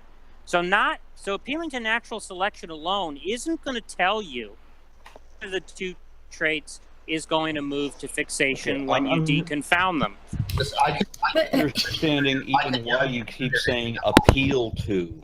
Yeah. That's supposed to be the explanatory mechanism, natural selection. That's why I'm saying you appeal to it, because it's supposed to be that which is doing the explanatory work. It predicts based on what's going to be the advantage in whatever environment the organism ends up being. Right. Relative to the same organism being large in one environment could be an advantage. You pick it up, you move it to another area, that becomes a complete disadvantage. Natural selection tells you that based on where it is, it becomes one or the other. It's not natural selection is not reading a palm where it's going to, your lifeline is this long and this and that's going to happen. It's based on the environment where the organism is. But all right, let me address something that question there had that I thought was a decent question. So I'll try to explain it. You were saying, you asked something like, well, can you think of an example in which a possible environment in which the trait that is more beneficial is the thump noises as opposed to the pumping blood, right? That's right. And that seems trivially easy, because something like the function of pumping blood is to move oxygen to the brain and other vital organs, right? Now, if you can get oxygen, if you're in an environment and let's say we evolved a series of mechanisms such that there happens to be some transport method from blood but it's actually, that could be vestigial, right? Like you might have another way of extracting oxygen that doesn't require the movement of blood circulation, but that the heart still happens to do that, but it's actually a sort of vestige, right? It's not necessary. But however, the thump noises happens to scare away more predators. Okay, right? Josh. First of So all, in that, how's the heart in phenotypical trait? Mm-hmm. In that possible environment, right? What's going to be selected is the thump noises, or what's going to be conducive to reproductive efficiency is going to be the thump noises, Right. not blood, right? And so the point is that natural selection, it's not in virtue of natural selection that we're saying that the thump is advantageous. It's in virtue of some sort of environmental properties, the relation between the environment. But that's what natural selection is. That's the whole point of it. I don't think you understand what I'm saying. I'm saying that natural selection isn't predicting. It is. It's predicting.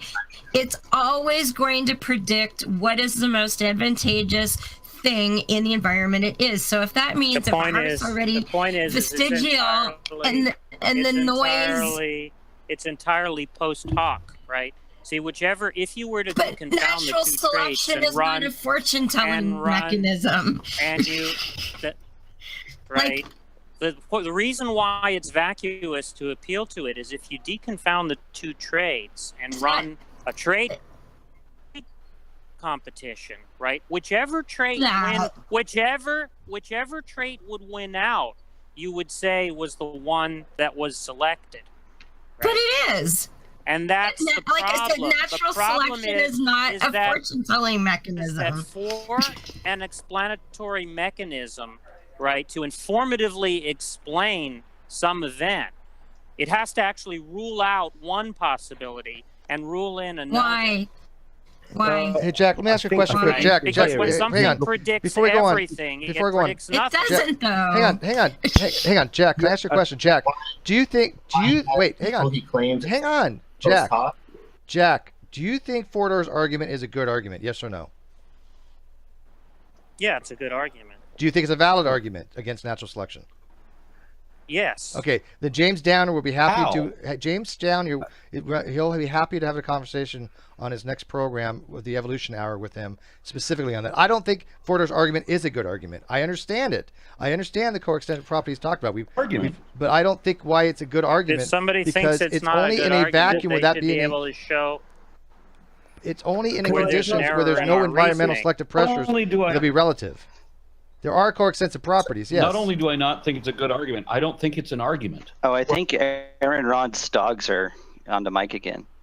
Yeah, the point is that the reason it's an argument is that the hypothesis is not scientific in virtue of the fact that it doesn't do any ex ante work, right? And so that term just means predict before the fact, right? It's entirely when Jack said it's post hoc, he's saying it's entirely in virtue of these traits after we can find I completely get what you're saying, and I disagree 100%. Hang on. Josh, if you have a selective pressure, such as the snow coming in, which is white, and you have two bugs in a population, one are completely black, one are completely white, could you not say, given those conditions, non-randomly, because natural selection is non-random, there will be a natural selection that eventually cause the mutation, the organisms with the mutation for the white phenotype to have a better chance at reproduction? Yes or no? Yeah. Then there you go. That's natural selection. Mr. We can predict it. I think Mr's trying to get in. Yeah, can I just say, I think the issue here is falsifiability, and I think maybe that's the key issue. I don't know. But I think, so let's just apply this to a real world scenario. Humans' love of music. Okay, how are we going to predict that then? Let's look at some predictive power and some falsifiability. Scenarios would make the human ability to love and appreciate music picked for natural selection, and what scenarios wouldn't, and how did it get here in that regard? And let's see, and how will we know to falsify it? How will we know to falsify natural selection as the only mechanism? Because I think one of the key issues here is that even if it is a mechanism, only mechanism for explanatory, maybe there's others that bring He's in talking traits. about using natural selection as a predictive feature. Yeah. Okay, so if we look at sea lions, for example, and we were to compare them with seals, right? If we wanted to improve a sea lion, what would be the way to do that? You know, if we want to improve a sea lion in the direction of being a seal, we would follow the trends that seals have already taken. And if we wanted to improve a sea lion for its ability on land, then we would be regressing back to its bear stage. Right. So which trait applies here? Yeah, but most of us, I think, would expect that the seal is the more advanced version of that line of evolution, so that the sea lion would lose the ability to walk on its flippers. It would be reduced to seal-like status, but it would be also able to survive deeper dives and so forth. Would lose the external ears and that sort of thing. I mean, I don't understand where we're going with whatever mutation. A reproductive advantage must then be counterbalanced against some other hypothesized mutation that's somehow correlated with that, and that would only be the case if you can't separate the two. If one actually impedes the development of the other one. So let me just see, like. Let's see if I can just maybe ask a question that might help things clear it. So when we're saying it's post hoc, we're saying that after we discover that some trait confers a reproductive advantage, we attribute that to natural selection, right? That's post hoc is because we already know that the trait confers a reproductive advantage. It's not the case, however, that you can generate from natural selection, like if you hypothesize natural selection in and of itself, it's not as if you can generate the predicted expectation of which phenotype will be beneficial, right? The issue is that the reason hypotheses have explanatory power, the reason that they explain phenomena is in virtue of the predictions that they generate. And the problem with natural selection is that it doesn't generate any ex ante predictions. Like what I was talking about earlier with the ecology, right? If you have a given ecology, natural selection can't tell you what's going to be beneficial in that ecology, given the fact that in that ecology, there are going to be, like, being very small might be advantageous, and also being very large might be advantageous.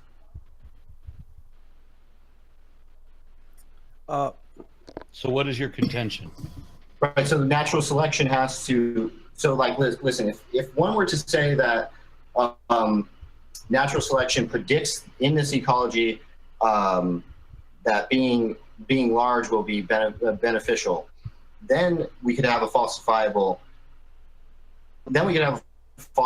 theory, right? Because then we could say, then we could say that, well, there are very small creatures in this environment. I think you're making a mistake here. And we've then falsified natural selection. Let me see if I can address it. I'm going to address this the best way that I possibly can.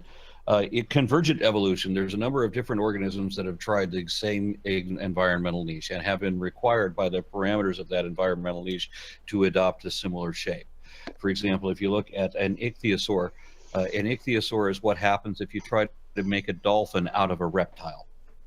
Something that looks very much like a lizard, which is very different than what the dolphin's ancestors look like to begin with, but they end up having a very similar shape. And there are crocodiles adopted a fish-like shape, so that they're actually Paleozoic crocodiles that have the fish tail as opposed to a crocodile tail. And there are lizards, actual lizards, the mosasaurs. Some of them developed that fish tail. Right, so these are convergent evolutionary traits, but they're all following the same niche. They're all facing the same physical demands, being driven the same direction. That there's an ideal shape that for this type of environment. And I might be able to ask a simpler question. So that's where you're going. This might make things easier. What observation would falsify natural selection? That's a good question, because if we have a trait that is obviously advantageous in a population such that it would produce, as we saw with Catwell's experiments, species of moth or one variance of moth, one phenotype of moth survives in a dynamic environment better than the original version, or in other experiments where we have introduction of diseases versus one line of fish that are both asexual and sexual reproducers. When you introduce disease or you introduce parasites, you understand that the sexual reproducers dominate over the asexual reproducers because they have a better resistance to both of those things. Right, but without that, in an environment where there aren't these other diseases or parasites, then they switch back to the asexual, because without those other threats, the asexual reproducers are more efficient. But I don't. How does that answer my question? I'm asking for a specific observation. Like, all right, let's make a parallel with a different scientific theory. So, like, let's say general relativity. If I were to ask you, were to falsify general relativity, you would say, well, look, if I looked around a massive body of objects, You're going to lose me if you talk about physics. Okay, I'm very isolated. No, do you know that? Well, do you know about the phenomena of gravitational lensing, to say the least?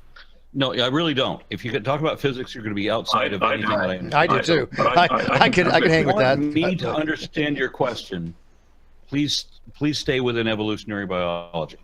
Well, if I can probably just explain it to you so that you would understand it. It's very simple. A layman can Are we going to talk about physics, or are we going to talk about evolutionary biology?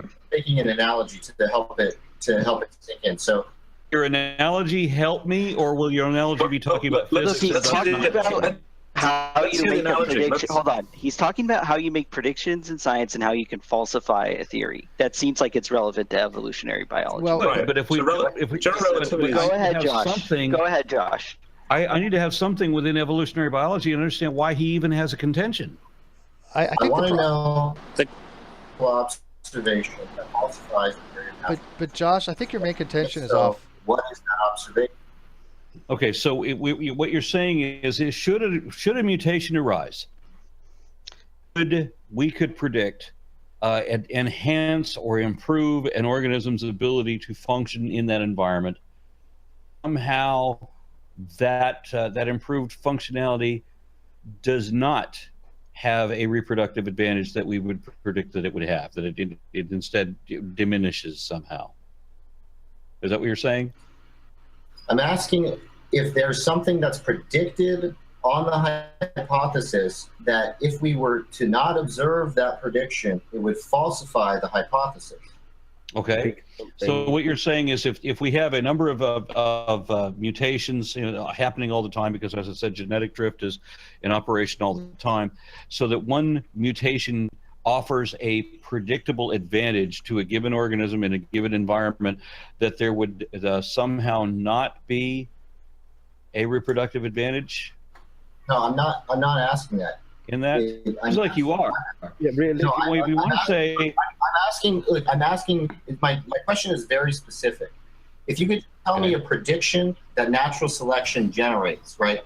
Now, if we did not observe that prediction, that would presumably falsify the theory, all things being equal, right?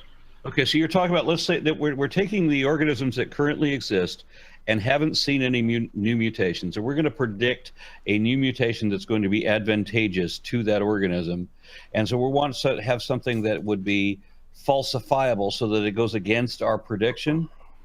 Right. Now, really? When we had the nylon-eating bacteria, for example, had not developed the ability to process nylon generations. Well, why couldn't you just say that natural selection selected for something else? I'm sorry, what? Why couldn't you then just say natural selection selected for something else rather than the nylon eating ability? Okay. So you're saying that given because evolution is random in the respect that the mutations are random, and all of this is very subtle variation in the processes or the proportions, physiologically or chemically. I'm not talking about randomness at all.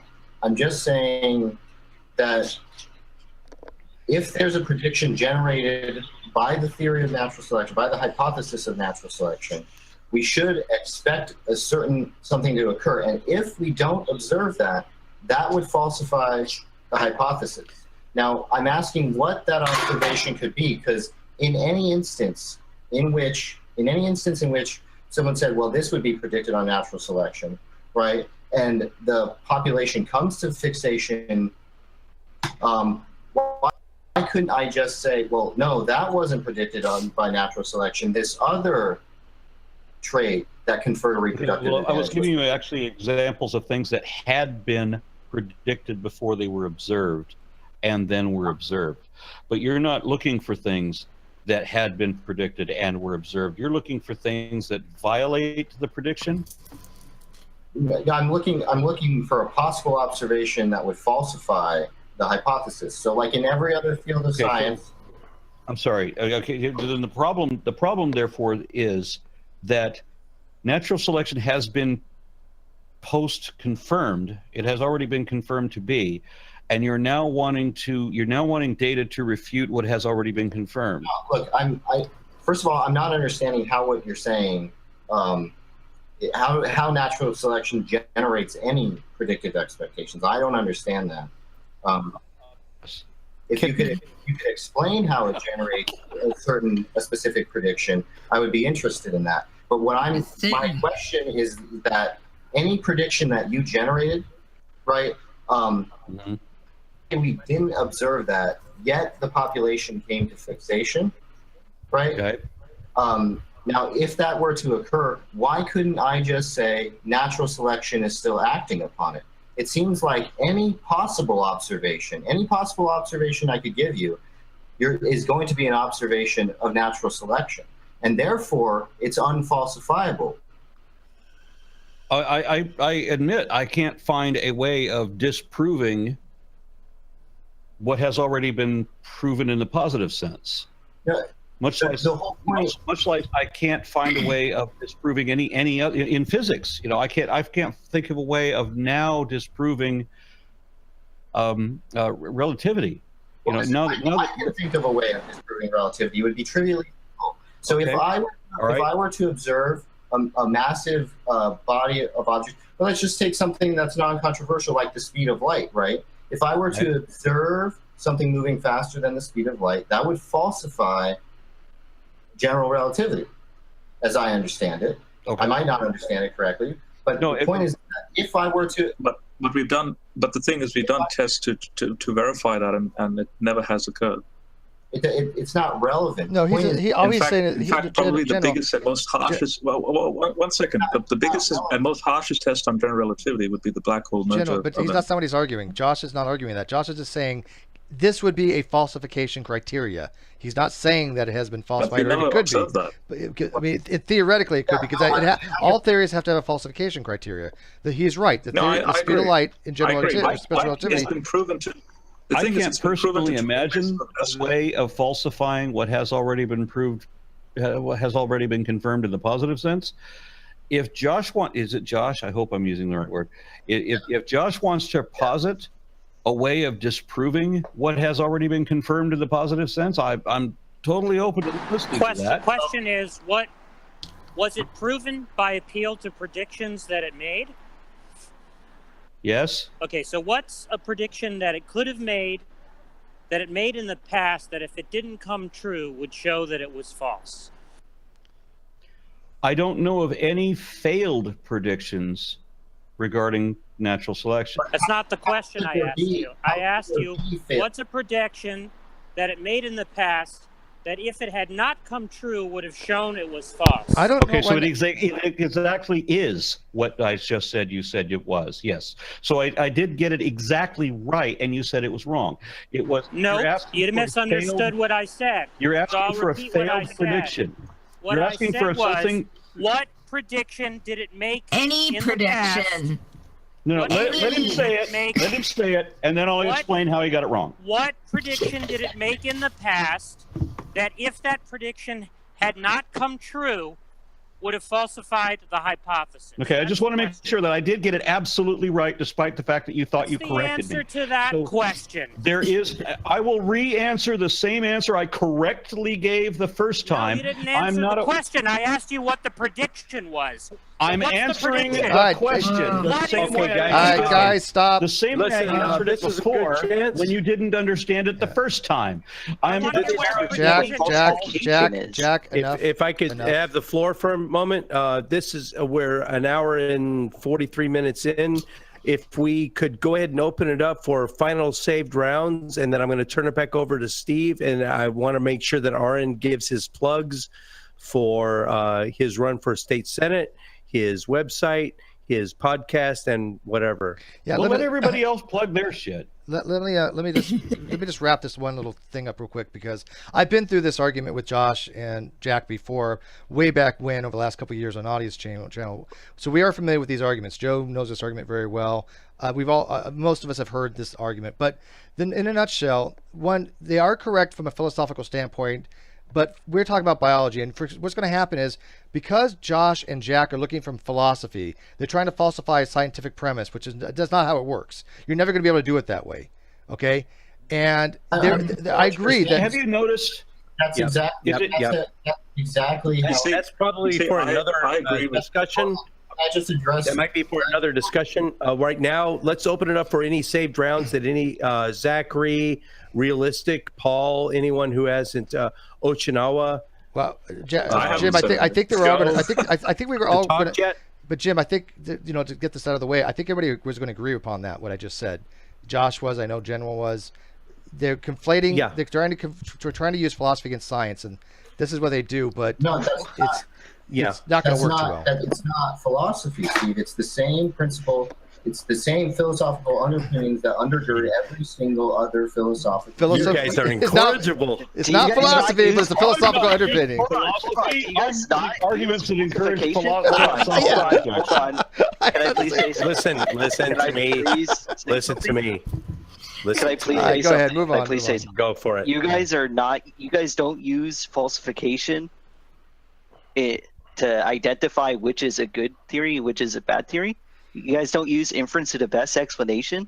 You guys don't try and posit predictions so that you could show that your hypothesis is testable. That's how all science is done. This is what we're asking for. And you guys are going, oh, it's philosophy. No, because you're looking from a philosophical point of view. I am going to go down the list. If there's any saved rounds that anyone has, now's your time to just go ahead and blast it out there. Zachary first. Can I just make a comment? Oh, can I make a comment? No, not yet. Not yet. Let's go with Zachary. Anything you got left to say? Can it be on any topic? Yep. Any whatever you got left. Yeah. Can it be on any topic? Yes, sir. All right. So Aron, one discussion that I was watching the YouTube thing last night. I was curious about your thoughts on Han Solo's argument about the Nakash of Genesis 3, the quote unquote talking snake, and that's in fact a member of the Divine Council. I didn't quite catch what your response was to that. Okay, well, I only understand the English translations. Now, since that debate, I have had people tell me that, that they are more scripted or more practiced in Hebrew than ever I will be, and they were saying that his use of the word Nakash is incorrect, and that it actually doesn't mean shining one, as he said that it did. Now, I don't know, because I don't know Hebrew. All I know is within the context of the story, it clearly is not talking about a shining one. It is clearly talking about a snake. If those are the two interpretations, and one of them has somebody having to crawl around on their belly without any legs to eat dust for the rest of their life, they're obviously not the shining one. They're the snake.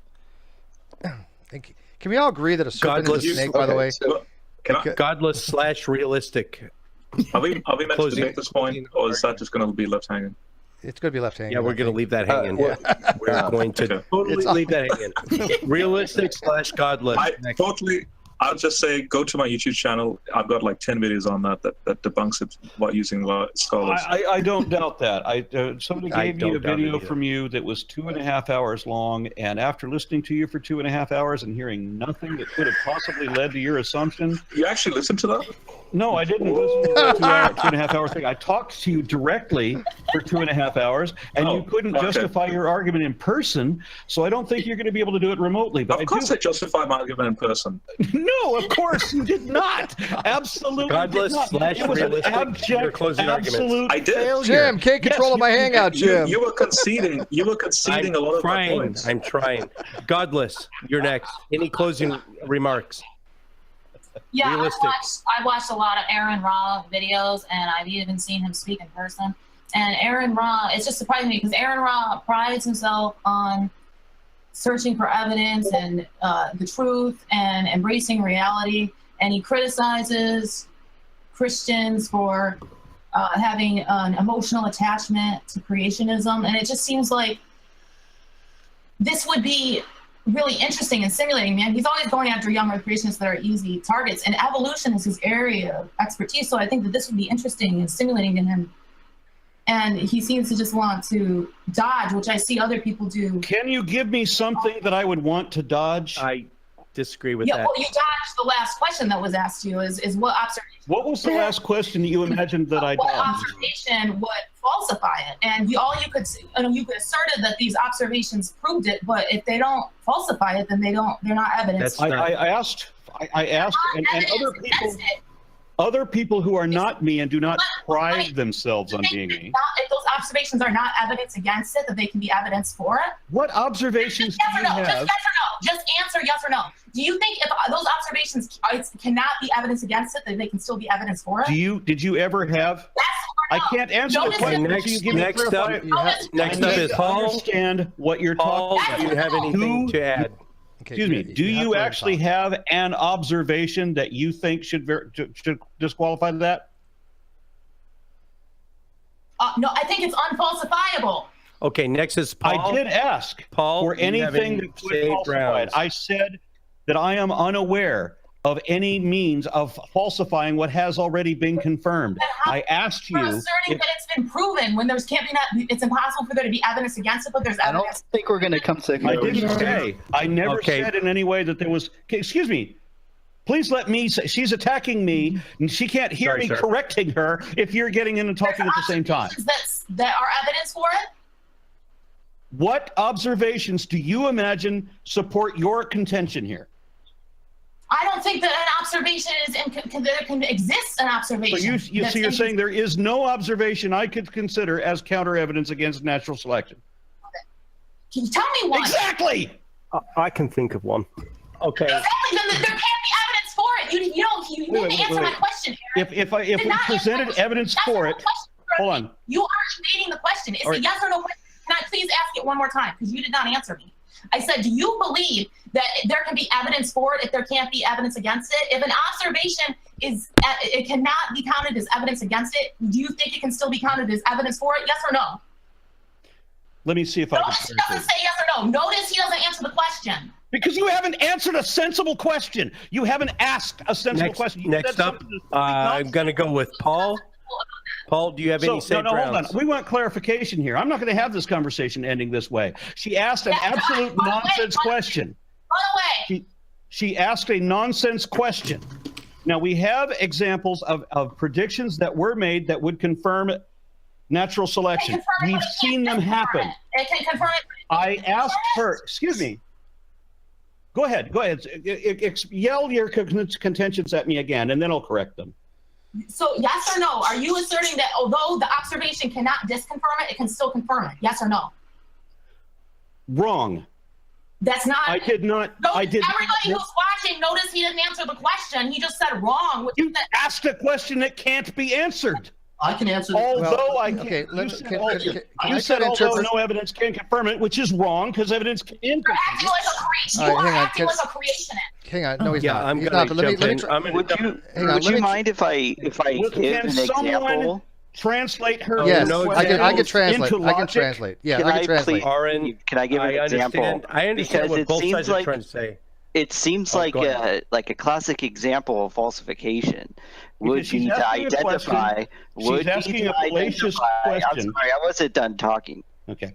Identify like bunny bones in the Precambrian fossil record. That would That's not what she's talking about. disconfirm. That's exactly That's what she's falsifiable talking about. evidence. That's not what she's talking about. What she's talking about, asking if I can what would be clarify, an observation. if I can clarify, what she's talking saying. about false. Notice that he hasn't Okay, answered my question.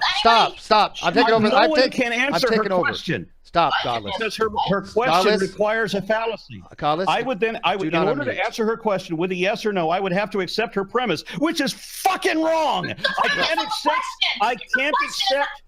Okay. The question is, we're done. assuming that the question is that if no evidence can support, then can I admit evidence against? Yeah. But you're wrong. The question is wrong. There is not that there's no evidence that supports. There is evidence that supports. Yep. So I can't take your fallacious question. I'm about to Paul, eject. do you have any save rounds? Godless? Somebody in here, get her to phrase that question in a way that a reasonable person could answer it yes I or can no. do it. Honestly. Yes, I can do it. What did she say? Okay. Okay. You guys are done. You guys are done. You guys are done. You guys are done. Okay. The rest of you put it together. Okay, phrase that question. You're out. Where an honest person would address it. Okay. I did. Let me answer it rephrase. accurately. Okay. This I is what they're did, saying. Steve. But he's not understanding you, Joe. So Go let me ahead, give it a Steve. shot. Hey, Aaron, Richard and General, I have all new respect for you as moderators because this shit is damn difficult. It takes a dude. lot of control, my friend. Okay, now you know what I go through every day. This is damn difficult. But let me explain. Oh, let me explain God. what Godless Paul, is trying to please say. give me. Okay, I'm going to let Steve go for a second. All she is saying, in order to have, based on Bayes' theorem, in order to have evidence for something, you have to have the ability to have evidence against. Okay? Okay. All she's trying to say is that if you say there's no way to have evidence against something, no way to falsify, that means you could have not evidence for something.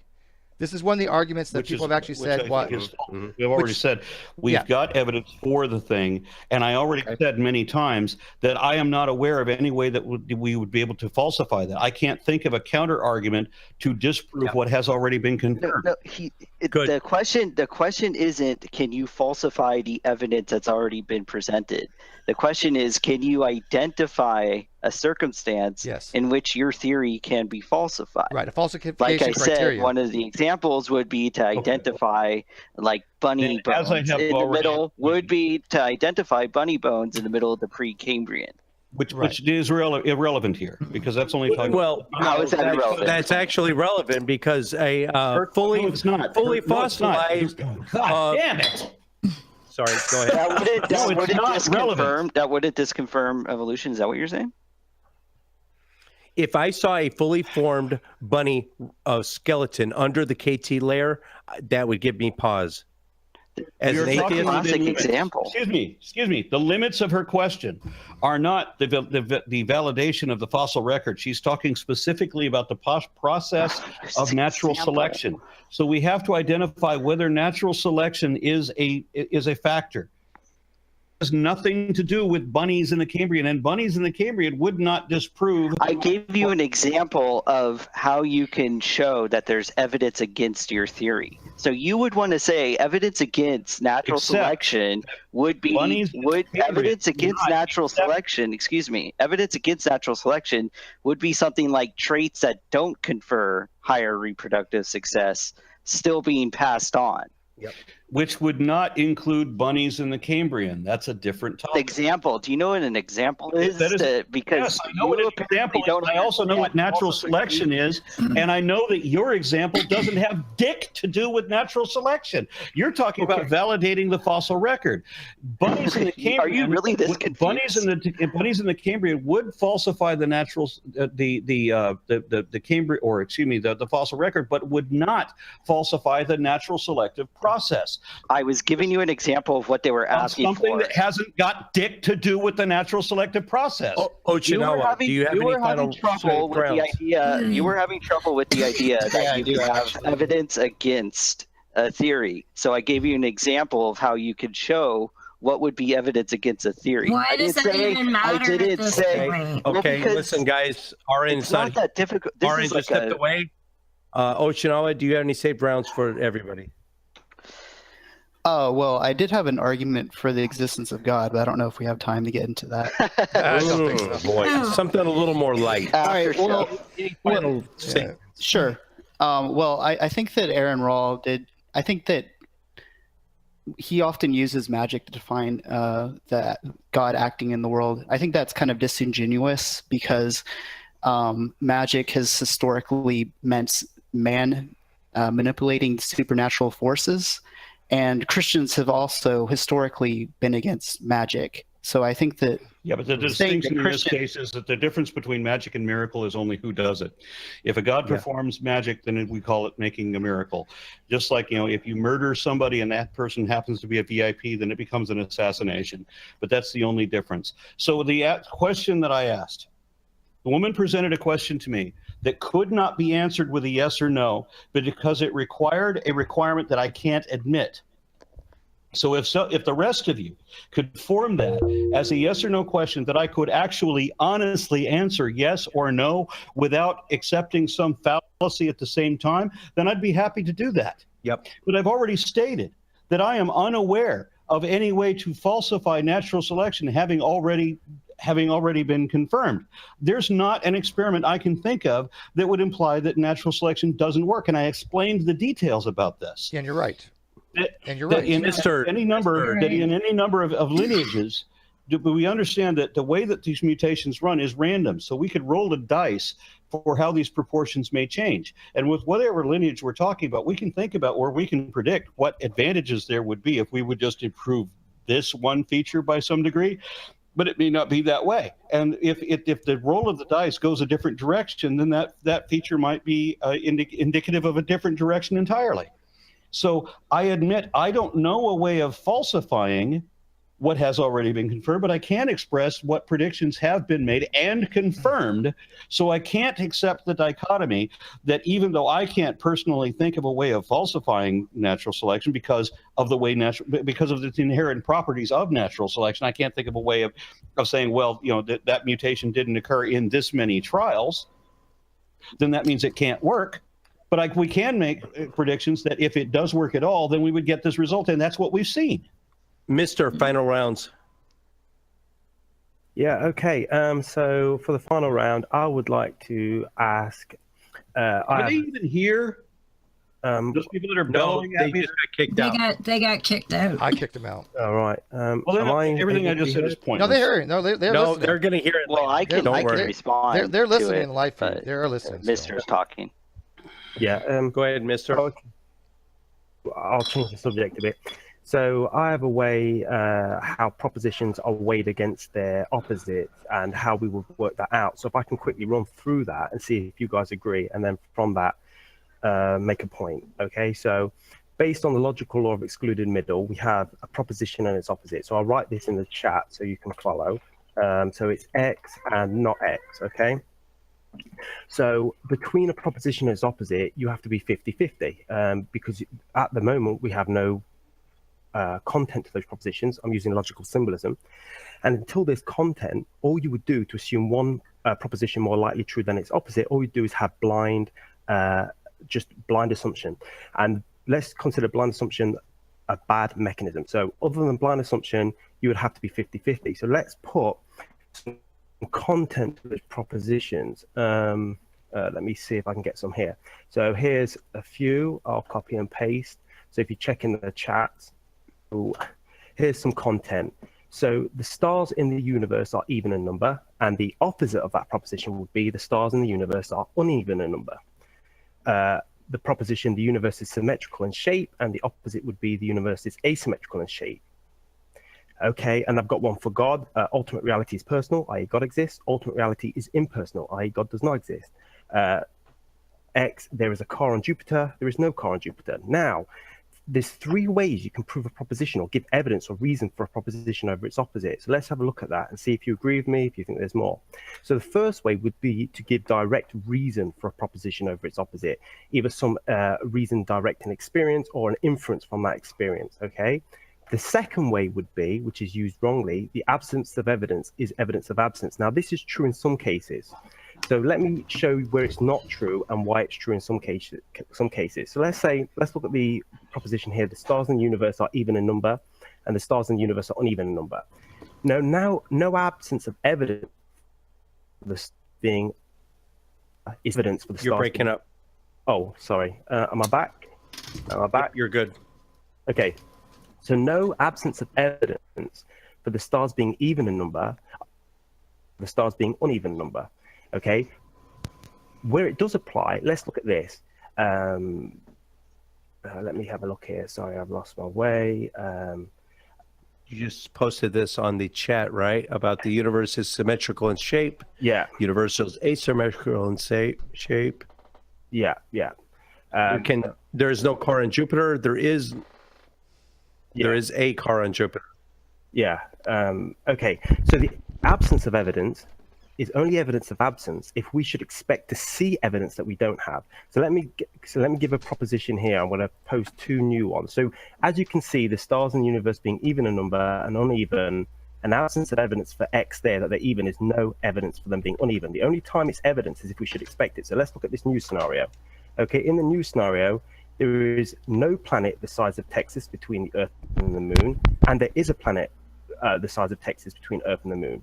Now, the absence of evidence, the evidence of absence, because if there was a planet between the Moon and the Earth the size of Texas, we should expect certain evidence that if we don't have, would count as evidence against it. So we should expect different tidal formation. We should expect people to see it. We should expect NASA to know about it. And that absence of evidence would act as evidence of absence. So the first way, let me just recount. The first way to prove it is to give direct reason.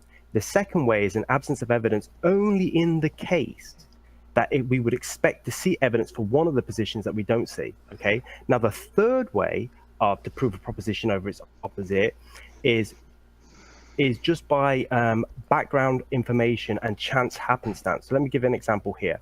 So I've got two propositions here. There is no teapot on the backside of Mars. There is a teapot on the backside of Mars. Now notice, side of Mars, we have no actual evidence for there being a teapot, but the fact is, no absence of evidence proves that there's no teapot on the back of Mars. Now, why do we all believe it's less likely there's a teapot on the back of Mars? Based on background information of how teapots are formed and how things move in space, and that we get it. Go ahead and fast forward a little. Okay. So all these. So you've got the three ways: direct evidence for a proposition, the absence of evidence for a competing proposition acts as evidence, and the other one is if you have a load of background information, not a specific, but in a general case, you can say, okay. So now let's look at the issue of God. So we've got two propositions here: ultimate, and I'm making this very simple, but ultimate reality is personal. That means it's metaphysics. It is like conscious, aware, directed, and the other opposite is that ultimate reality is impersonal, that it's unaware, that it's not purposeful, it's meaningless in its forces and processes. Now, what reasons have we got as atheists? I'm not an atheist, but if we were an atheist, to think that ultimate reality is more likely impersonal than personal, that you think these arguments will hold up rather than being able to be dismantled and bring you back to agnosticism between the two propositions? Oh man, I don't. Aron, Hey, I don't know, man, because it just seems natural to assume that the negative is going to be the one that you discard first. Yeah, but the thing is, the negative would only. If you would say, okay, let's make the argument that all propositions that lie in the negative have this trait that they're more likely to be untrue than the ones that lie in the trait of positive. I can't see that. So let's say I give you two propositions here. My t-shirt, like my trousers, have a phone in them right now. The pocket of my trousers is a phone, and the negative is the pocket of my trousers does not have a phone. The negative does not seem to have any reason why it should be more likely true. Like, let's say I've got two propositions. The car on my drive has petrol. If you held a gun to my head and someone asked me, "Is there a phone in Mr's pocket right now?" I would say no, just as a default negative, as a default gender neutral. You can't. That's not position. Okay. That's not a new position. You're actually making a claim at that point. You have no expectation either way of the hypothesis. Gun to my head. Yeah, gun to my head, though, I would have to go with the neutral position. But why? If Christianity has achieved nothing else, they have at least succeeded in diminishing any possible interest I could ever have in philosophy. Yeah, and I agree. But I think, the problem is we do have prior. That's really interesting, Mister. I'm going to move on. That is really cool. Steve, I'm going to move to you. Hopefully my mic will work here because I've been trying to talk, Mister. I think the problem is we have prior expectations of values, right? We have prior things we haven't observed in order to lend us an ability to give a rational decision on certain things, even though it's only a 50% hypothesis, right? Your phone in your pocket. I cannot make an informed decision because I have no knowledge either way. There's no expectation of your phone in your pocket. I cannot answer that. I think Jim's wrong. You cannot have a default position on that. Okay? Yeah, exactly. Right. Well, that's why I'm the agnostic in the room, right? But I agree with you on that. but when it comes to things like, by the way, let me while I've got the mic, and I haven't had it very long. I do want to apologize to Aron. But I was uncalled for the way you were treated, and there was no reason for them to yell at you. The argument is not necessarily fundamentally wrong, okay? And I want you to understand that we'll try to suss it out later. They're just approaching it horrifically. They explain it to you very poorly, in my opinion. And when you reach a point where you're just yelling at somebody because they're not understanding the objection, you've already lost the argument. And in my case, they've lost the argument. My problem was that the way that they phrased the question, they don't understand. I can't. It's like asking, "Have you quit beating your wife?" Yeah, it was poorly worded in a lot of ways. That question? Can you guys tell me what you think their question was? Well, I already okay. Go ahead. Since there is no evidence that could support natural selection, then then are you unable to think of any evidence that could that could refute falsify natural selection? Obviously, I can't answer that question either with a yes or a no. It's bullshit either way. Well, they're not saying there is no evidence. They're asking you if it's a theory. Required. Are you able to identify? Excuse me. Are you able to identify? The question she asked demanded that I assume that no evidence could support natural selection. No, look. And the way that can you identify evidence that would go against the theory? Yes or no? Yes, I can. If she had only said that, I would have answered the question. Exactly. Thank you. I agree with you. Totally do that. That would have been. That's what I think she should have been trying to say it. Word it that way, Joe. Yes, that would have been great. Yes. Yeah, but that is not what she said. No. Nope. That's why I had a problem with what they were saying too. Joe, you're next. Yeah. Any final saved rounds? Well, I mean, what can you identify? Anything. What would just confirm natural selection? No, anything you have repeated so many times this evening already. I cannot. Anything that Aron has not repeated already. Yeah, as I've already said. Wants to rest on that stuff? No, anything. Okay. Do you have any final saved rounds? 2 dogs having a cat. Move on. There. Okay. Heretic. A dog to a non-dog. There you go. G-Man wins. G-Man wins. Hey, if we came from monkeys, why are we not monkeys anymore? Why are there still monkeys? Why is there one in the Oval Office? That's what I want to know. Heretic had to get that dig in. Go for it. Yeah, well, I have to make fun of you guys because we have a real prime minister, but But what Steve was saying about the phone in the jacket, I'd be looking for a bulge, man. Like, wow, not going to touch that one. Okay, Aron, saved rounds. Anything final? And this includes plugs. All right. Well, if anybody cares, I am running for Texas State Senate in District 2. If anyone wants to support that, we are going to be doing a campaign fundraiser telethon later in this week, and that you can make donations to aronra.org, not aronra.com, but aronra.org. That's ARONRA.org. You mentioned earlier about promoting my book. My book seems to be doing very well, but if Foundational Falsehoods of Creationism is available on Amazon.com, and currently I think has, well, it's not entirely 5 stars, but it's very close to that. So I mean, as most things are, it's gotten like 1 or 2 negative reviews from Christians, but otherwise it's doing very, very well. And I don't know what else to promote at the moment. If it is lost on me that now, if you do not buy the book, if you just go to his video series, you're going to lose a lot. So it behooves you to go ahead and buy that book, because there's a lot of information on there that's not in his video series, his 17-part phylogenetics video series. And that is it for me. I give it back to Steve. Hey, everybody, I want to thank everybody for coming out and watching this. I know there's a fight going on. Those of us who are too cheap to go spend $100 for it, we can figure out what happened later on. Because I wasn't going to do it, but what fight? What fight? I love that. Great. All right, you didn't know. You didn't know what the fight tonight? Fight? No. Mayweather fight tonight. McGregor. No. I Okay, actually great. saw a bit of news about that. I never heard of Conor McGregor until this evening. Who won that? No, wait, nobody knows. Nobody knows. We don't care. Don't say anything. Yeah, you know, no spoilers. Come on. And now, come on. What is this? Being a competitive fighter, I know probably who won, but if it were in the octagon, it would have gone the other way. Well, we want to see G-Man and True Imperialism. That's gonna be the next heavyweight fight. That'd be cool. So, anyways, guys, we're gonna be ending this, but I hope Aron and Jim can you stick around for a little after we go off air. I do. I just want before we go off the air, I want to say that I'm deeply disturbed by the woman that is asking me that question, and I understand she doesn't understand why I could not answer that question with a yes or no, and the reason that I could not was a bad question. Was because of the way she phrased the question.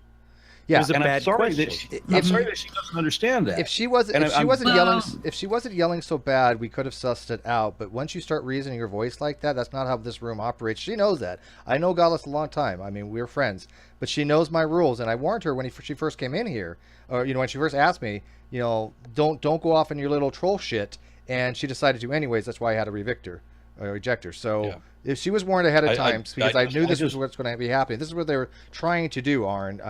And these are all atheists, by the way. But they're not. Oh, they are atheists. Oh, she is an atheist. Trust me. No, they're not. No, they're not. Well, she is, but he is not. Yeah, he said he's. Boyfriend. I don't believe a word he says. Yeah, I don't. I've known Josh for several years. I don't believe him on that. He could say it maybe, but I don't buy into that. I think he's just screwing with people because he's known to troll. So I don't. Aron, thanks so much for coming on. It's been a great pleasure. Yeah, this has been great, guys. Jim, I look forward to you also joining us again on the Great Debate Community channel multiple times. You're like going to be a mainstay. Fuck yeah, baby. So, yeah. So if you haven't gone to Jim's channel, check it out. Atheist Edge. He's also on Facebook. You can find him many places. Go check out Aron's stuff. And Aron, of course, as always. The Raw Man Podcast. He never plugged the Raw Man Podcast. What's the name of the podcast? Go ahead. The problem with the Raw Man Podcast, apparently, in order to get it uploaded on iTunes, there's some fee that you have to pay to iTunes, and I haven't done in a long time. Oh, really? I didn't pay anything for mine. Pay anything. But in order to have iTunes promote the Raw Man Podcast, I have to pay iTunes to do that. But iTunes and Stitcher, if your video is over an hour long, it will not go on there. So you got to keep it under an hour. Keep it under an hour. Well, that'll be easy this next time. I am going to be interviewing.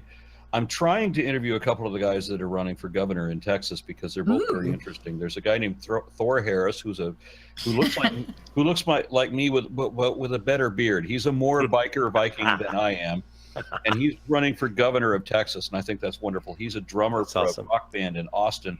And then there's another guy here in Dallas that I can't wait to talk to, but he hasn't answered my emails. And he's running for governor of Texas too. I can't remember his name right now, but he was recently crowned Mr. Leather because he runs a leather gay bar here in Dallas. Nice. That is awesome. Hey, is he in our area? But neither of them will talk to me because I'm an atheist. Huh? What? That's crazy. Really? But I am going to be interviewing. I will be interviewing on Monday. I will be interviewing no less a person than Wendy Davis herself. Whoa! Shit! Whoa. I will have a Buddhist on tomorrow. It'll probably be aired Tuesday. It's going to be a Buddhist, and then I'm going to have a couple. They've been married 40 years. The husband is a devout, militant atheist, and the wife is a evangelical. And I'm going to ask. That work? Yes, that's what the show's going to be about, baby. Like makeup sex. Yeah, for 40 exactly. years. 40 years of makeup sex. Can you imagine they're either neither of them interested in their religious beliefs at all, or the sex has got to be fantastic. Exactly. It's got to be amazing. Wow. Hey guys, I was gone for an hour. Did Aron concede all of his arguments? Richard, we're talking about sex. So we're talking about sex. It doesn't involve you, Richard. He conceded all victory to you, Richard. Real quick, I also want to apologize to Paul Gia, who came in, but he didn't get a chance. Sorry, Paul. I know you and Aron are good friends, as well you should be, because Paul, I love your channel, Paul. You know, he's awesome. But Paul would have said hi to you, Aron, but he didn't get a chance to, so I wanted to I apologize feel now. bad about that. Yeah. Because So I saw him, but yeah, I couldn't address him. Yeah, he had to take off. So, but you know, he's in here every other day. But I got Hogtie. Hogtie, do you want to say hi to Aron real quick? Because you know, before I go off the air, do you have anything to add or care? Hogtie, that name sounds familiar. I do. He can't beat my argument. If the Bible came from bullshit, then why is there still bullshit? Yeah, there you go. There you go. And with that, guys, I'm taking off the air, and we will see you later on. You want something? Right. You want more, Hogtie? I'll keep it on for you, I thought buddy. we were off air. No. I wouldn't have said that on air. That's not very polite. Since when are you We are on polite? air. I'll be damned. No, sorry. That was on air. But you want me to go off now? All right, I'm going off, guys. Yes, sir. All right, we're going to take this off here, guys. Thank you for watching. We loved all the 150 people watching, and we'll see you later. Peace. Thank you for Jim for your awesome moderating. Well, the best you could do. Yes, so, sir. Peace. And